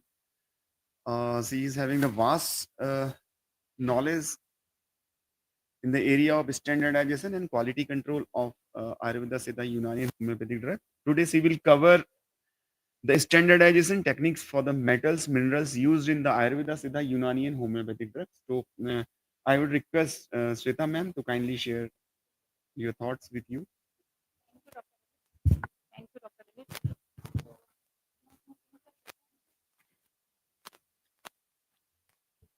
Good morning, everyone. We have already met in the ASU&H time. So we have already been discussed about the different type of antica technique which are being used on and sophisticated technique which are being used for the herbal drugs in the Dr. Verma and Dr. Anupam sir's lecture. So now we will discuss some sophisticated technique which might be and which are being used, which are very useful for the identification of the mineral drug, especially bhasma, and for to assess the purity of that drug also. So let us start with the.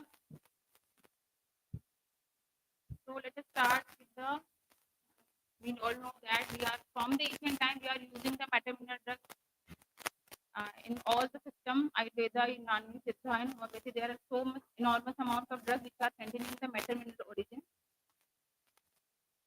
and they are showing enormous therapeutic actions such as they are used in breast cancer, glioma, leukemia, and breast type of cancer, cervical cancer, pancreatic cancer, also being used for the different kind of daily, different kind of common diseases such as cold, cough, acidity, anemia, and other diseases. So let us quickly come upon the what is the importance of metal minerals and especially the bhasma, because bhasma is the most important and popular medicine which are being used by Ayurveda, Unani, homeopathy also, and because it is in contrast to herbal drug, they are used in very small quantity and they show very high assimilation and absorption coefficient in our body.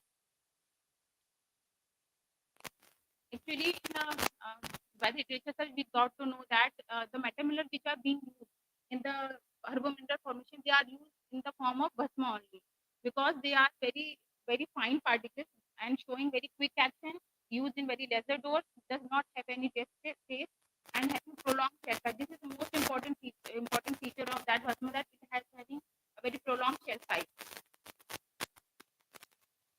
So, and, so actually, modern techniques, we are using the different type of analytical techniques to standardize the mineral drug, but we don't have much literature to study or to essay upon what are the different type of analytical techniques. But some researches has been going on and some researches has been done in this area. And also these analytical techniques are very costly and no proper guidelines are also present for to adopting how to adopt which technique to adopt for the characterization. So in this presentation, we will discuss some important techniques, as these analytical techniques used to reveal the chemical composition especially. Actually, Bhasma preparation is complete or not, or what is the exact composition of Bhasma or metal mineral, got to know by these techniques only. In case of dispute, we have to adopt these techniques for the identification and to assess the purity of the Bhasmas. So they are very much useful to interpreting the physiochemical changes occurring during and after the pharmaceutical processing, such as there are different steps are being used to prepare the bhasma. For example, for before using, we are using the shodhan process. Then after modern process, it means oxidation of that metal mineral to make it more compatible for the human consumption. So these techniques used to reveal the chemical composition of formulation as well as their concentrations also. This slide showing the standardization of bhasma by various methods, classical and modern methods, and physiochemical method, analytical method. We will discuss these techniques such as ICT-OE, SAM, EDX, X-ray diffraction pattern, X-ray photoelectron spectroscopy, FTIR, and thermodynamic analysis also. So everybody knows is what are the different type of steps involved in bhasma processes, because they make much more purification. We get much more purified form of metal mineral after the Shodhan process and after the Maran process, which can be used for the consumption of and which can be used for the preparation of herbal drugs. So first process is, it is actually depend upon the classical literature. What are the process we may adopt for the preparation of bhasma? So I am only listing the generalized process which we are going to analyze by the instrumental technique. First process is the Shodhan. It means we have to purify and detoxify the mineral drugs, which can be used for the preparation of drugs, because it causes a different type of physiochemical changes and thereby increasing the biological activity and increase the biological efficacy.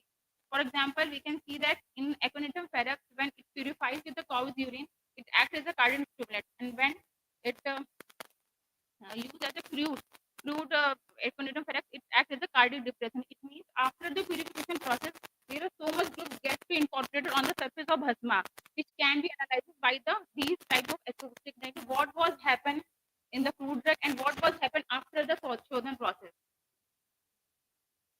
This is a modern process which is only used to make the element convert to another compound in the very minute form. Okay. These solid and heavy metal change into the light and soft form, and this modern process increases the powder softness and powder fineness. So we will come upon the main topic of the discussion is the instrumental analysis. These are the FTIR, XRD, STEM-idiot, FTIR, XTS, TG, and ICT-OES. These techniques actually used for mainly for metal mineral analysis mainly. Actually, bhasmas are mainly in the form of nanoparticles, which already published in the literature, and we are seeing that it comes between below the 100 nanometers, then it comes in the category of nanoparticles. So we will discuss how these techniques will be useful to analyze and to analyze the assay and purity of these bhasmas.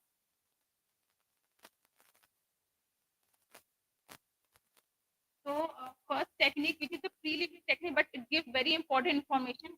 What type of groups get to attach on the crude drug, what type of group attach after the purification, and what happened to the drug after the final product. So FAI gives the presence of different type of functional group present in molecules or compounds, whether they are organic and inorganic. We can assay all the type of groups.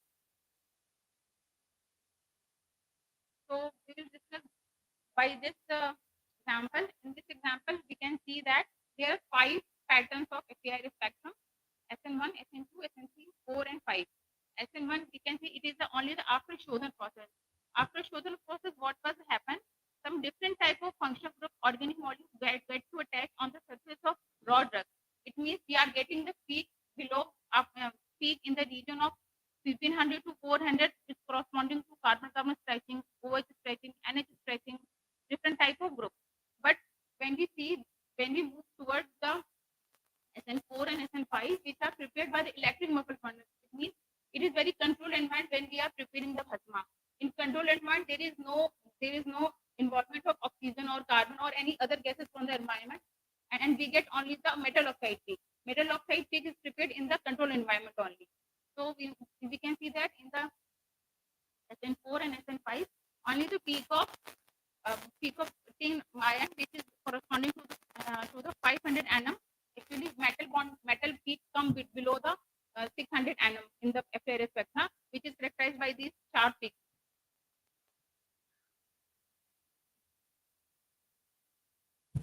And when we see another example of Jalsa bhasma, we can see that there are different type of functional group and metal oxide bonds are present in the Jalsa bhasma, which lies between the 450 to 4000 centimeter inverse, and these peaks are come because of purification with different types of plant extracts, such as a indica aloe vera gel during the preparation of ZNO nanoparticle.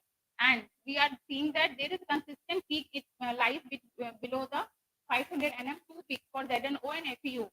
It is consistent in all the processes. It means ZNO and FEO is the keybone structure of key molecules present should be present in our Jasda bhasma, which confirms that the Jasda bhasma should contain the ZNO and FE bond, FE structure. Another important technique is X-ray diffraction pattern. It is a very novel pattern and non-destructive analysis pattern. We can regenerate our samples also after the testing, and it will give information about the crystallinity of the substance. Various type of metal present in various type of geometry in the crystalline form, which will be say by the X-ray diffraction pattern. This is a sure short pattern which gives the exact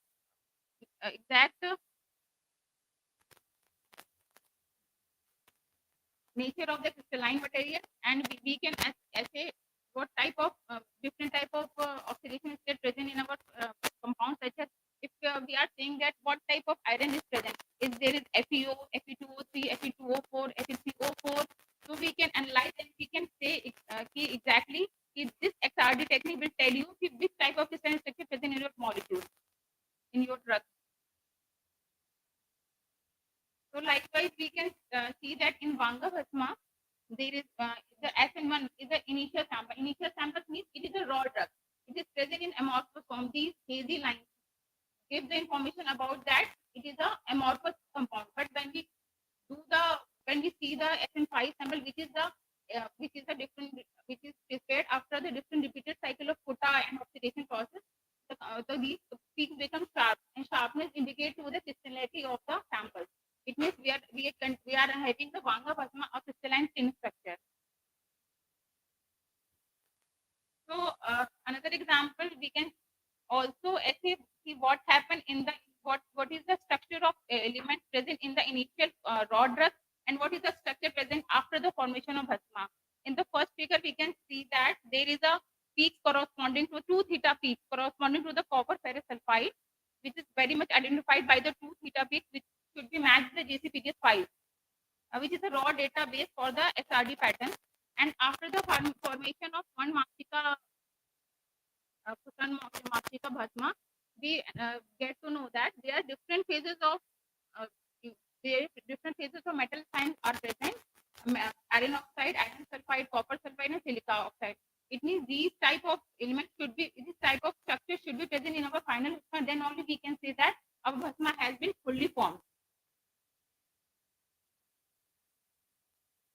So we can see that in the XRD of Yaksha Bhasma zinc oxide, XRD spectrum of raw material containing only the crystalline zinc metal peak. And but the Yashda Bhasma XRD spectrum of Yashda Bhasma containing the characteristic peak corresponding to the Z and O only. And these peaks are specific to the specific structure of metal ions. Another important analytical tool is scanning electron microscopy, which gives the 3D structure of the element present in your sample analysis or drug. It can magnification up to 50,000 and can resolution the object up to 1 nm. It gives the surface topology. Surface topology, exact concentration of elements and what type of element and what type of structure is present in our drug. It will be identified by the STEM images. We can see that before in the raw one Mastika, we are seeing the very large particles are present, but after the formation of Bhasma, the particle size become very small, and which enables us to know that the Bhasma contains very small particle size which are easy to absorb and assimilate into the body system. Another example is that Yashda Bhasma, in the raw material, we are seeing that particle size in the micrometer, but after the formation of STEM images, we are seeing the particle size reduces to the nanometer, which confirm the identity and the purity of the drug Bhasma.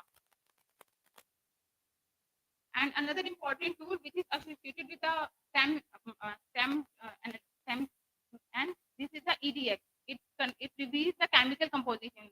Actually, one question was asking by anybody, how can we determine if you don't know anything about the drug, what type of element present in the sample? So we can do by the EDX. EDX we can see what type of element present, whether it is in impurity, whether it is in trace amount, whether it is in bulk amount, we can see by the EDX analysis. So it will give the concentration also. Actually, it is based on the binding energy concept. So it will give all the information about what type of element present in our drug. Likewise, in the starting material, we can see that in the Rajastha Bhasma, there is a zinc, carbon, oxygen, aluminum present in the figure 1A. But after the formation of treatment, when different type of groups get to attach on the surface of Bhasma, we get to know that only iron and oxygen is present along with the zinc. This is the identification pattern and confirmation pattern, 99% confirmation pattern, what type of element is present in our starting material and the final product. Likewise, when we prepare the Jesta Bhasma by the traditional method, we get different type of element on its surface, such as carbon, oxygen, sodium, sulfur, calcium along with zinc. But after electric muffle furnace method, we get only CO and zinc along with zinc.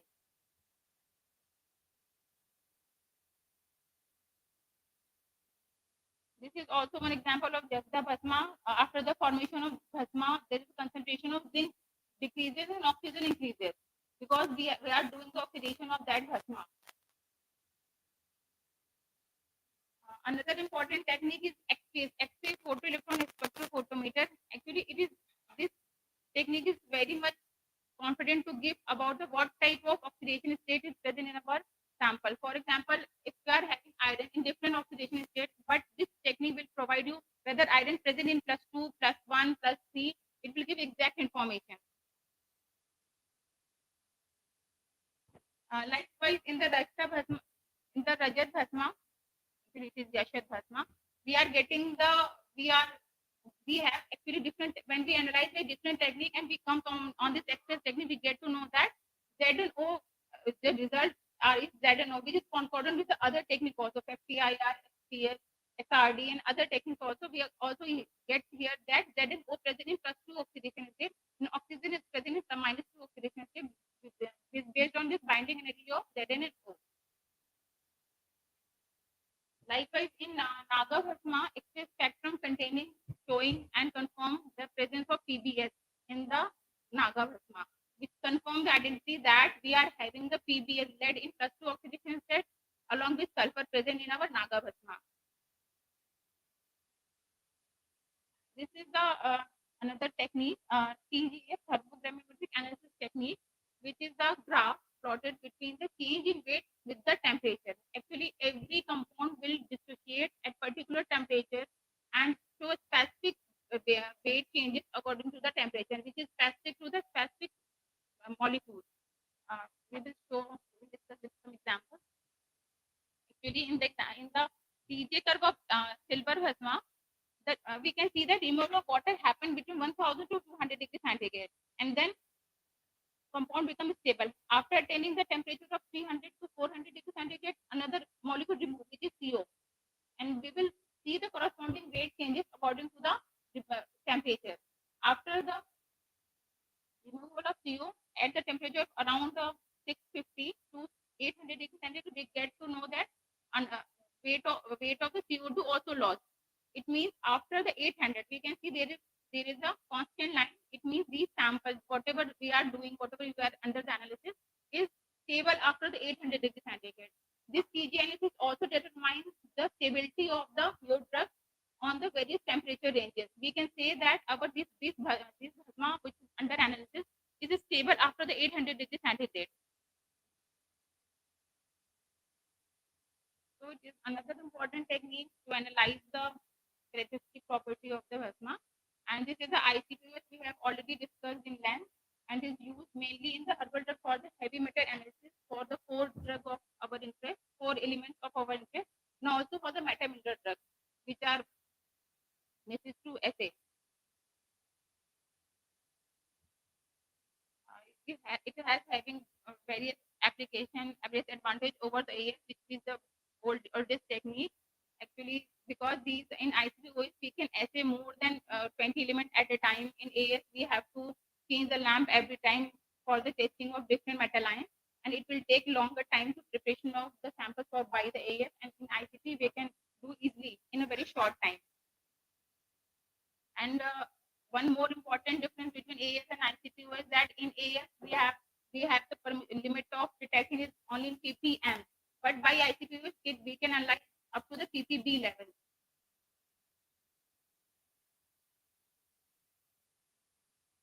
This is the working principle of ICP. Actually, it is based on the plasma technique, in which when our method of interest, drug of interest is going to interact with the plasma at very high temperature, it gets atomized and excited to the higher energy level, and when it's back to the lower energy level, it emits the light of specific wavelength, which is specific to the particular metal ion, which is analyzed by this ICPOS up to the ppb level.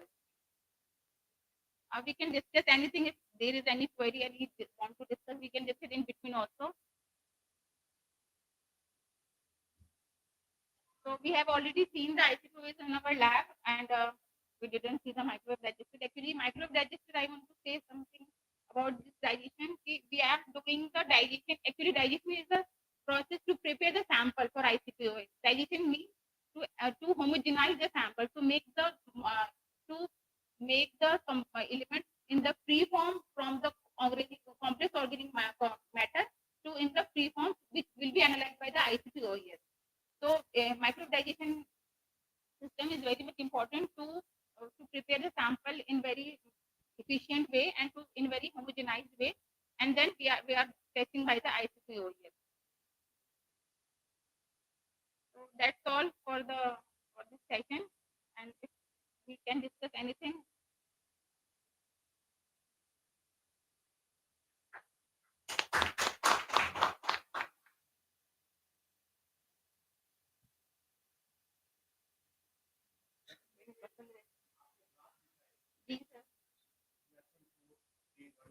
Yes sir.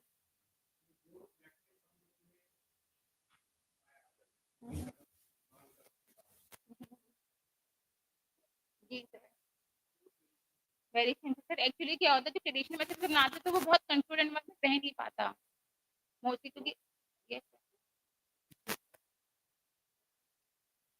Sir actually now, yes sir, nowadays we are using lactic muffin furnace for the preparation of the drugs ना, they are also effective।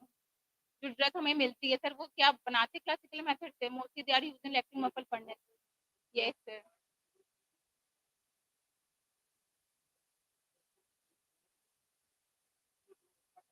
Yes sir actually the, yes sir actually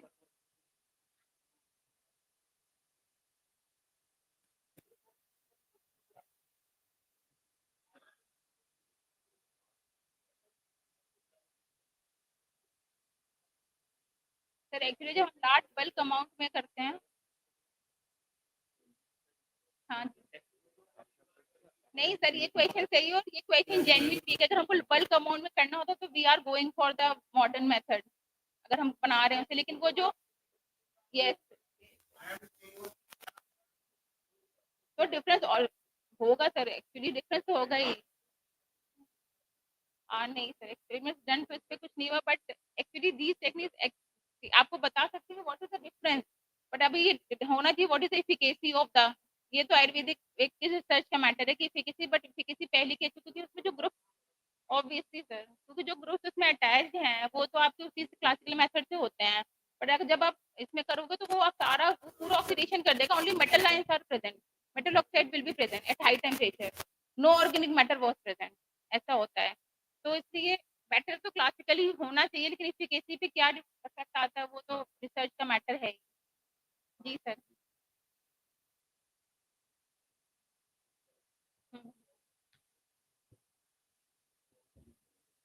sir actually कुछ चीजें उसमें देखिए मैंने बताया sir. Yes sir.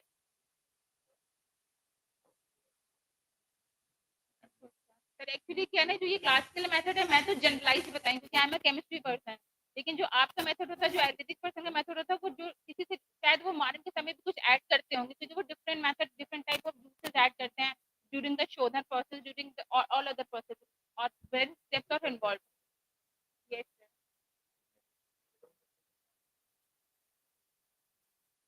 कहाँ पर है सर इसमें? अच्छा अच्छा, सलजीरा XRD में था, XRD में था ये।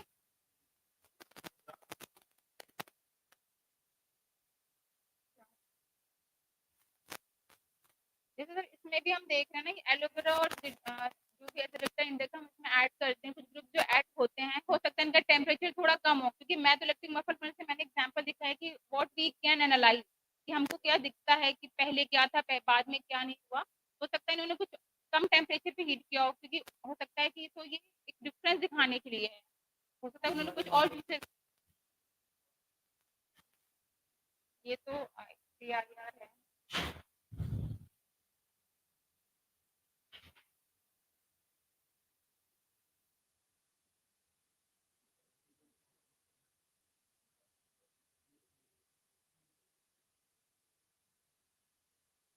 ये तो डिफरेंट फेजेस बन गए हैं सर, है ना। ये जो कॉपर फेरस सल्फाइड था पहले रॉ मटेरियल था, बट आफ्टर हीटिंग वो डिफरेंट फेजेस और डिफरेंट क्रिस्टल स्ट्रक्चर्स प्रिपेयर्ड हो गए during the formation, during the process of भस्म प्रिपरेशन।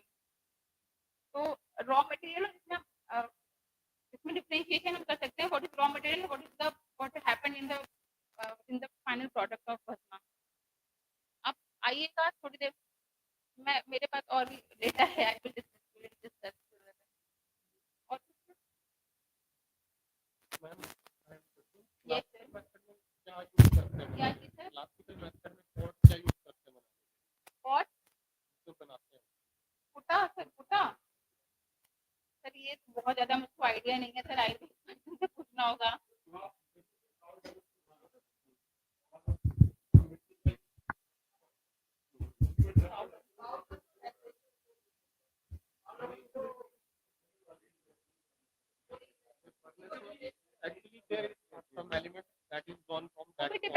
लिटरेचर पे शायद है ना सर, वो भी एज पर कंपाउंड डिफरेंट रहता है, मोस्टली क्ले के साथ करते होंगे। Thank you, ma'am. Thank you for your such a nice presentation on the standardization techniques of the metal and minerals. एक सबसे एक इंफॉर्मेशन है सर, आप लोगों में से जिसकी भी फीस अभी जमा नहीं हुई है, गेस्ट हाउस की और ट्रेनिंग फीस, तो बिल्कुल बाहर निकल के हमारा एक्टिव सेक्शन है, वहाँ पे मिस्टर गौरव हैं, आप लोग प्लीज अपनी फीस जमा करवा लीजिएगा उनसे। और अब हम एक चाय का ब्रेक लेंगे सर, उसके बाद फिर दोबारा से हम लोग असेंबल होते हैं। जी सर।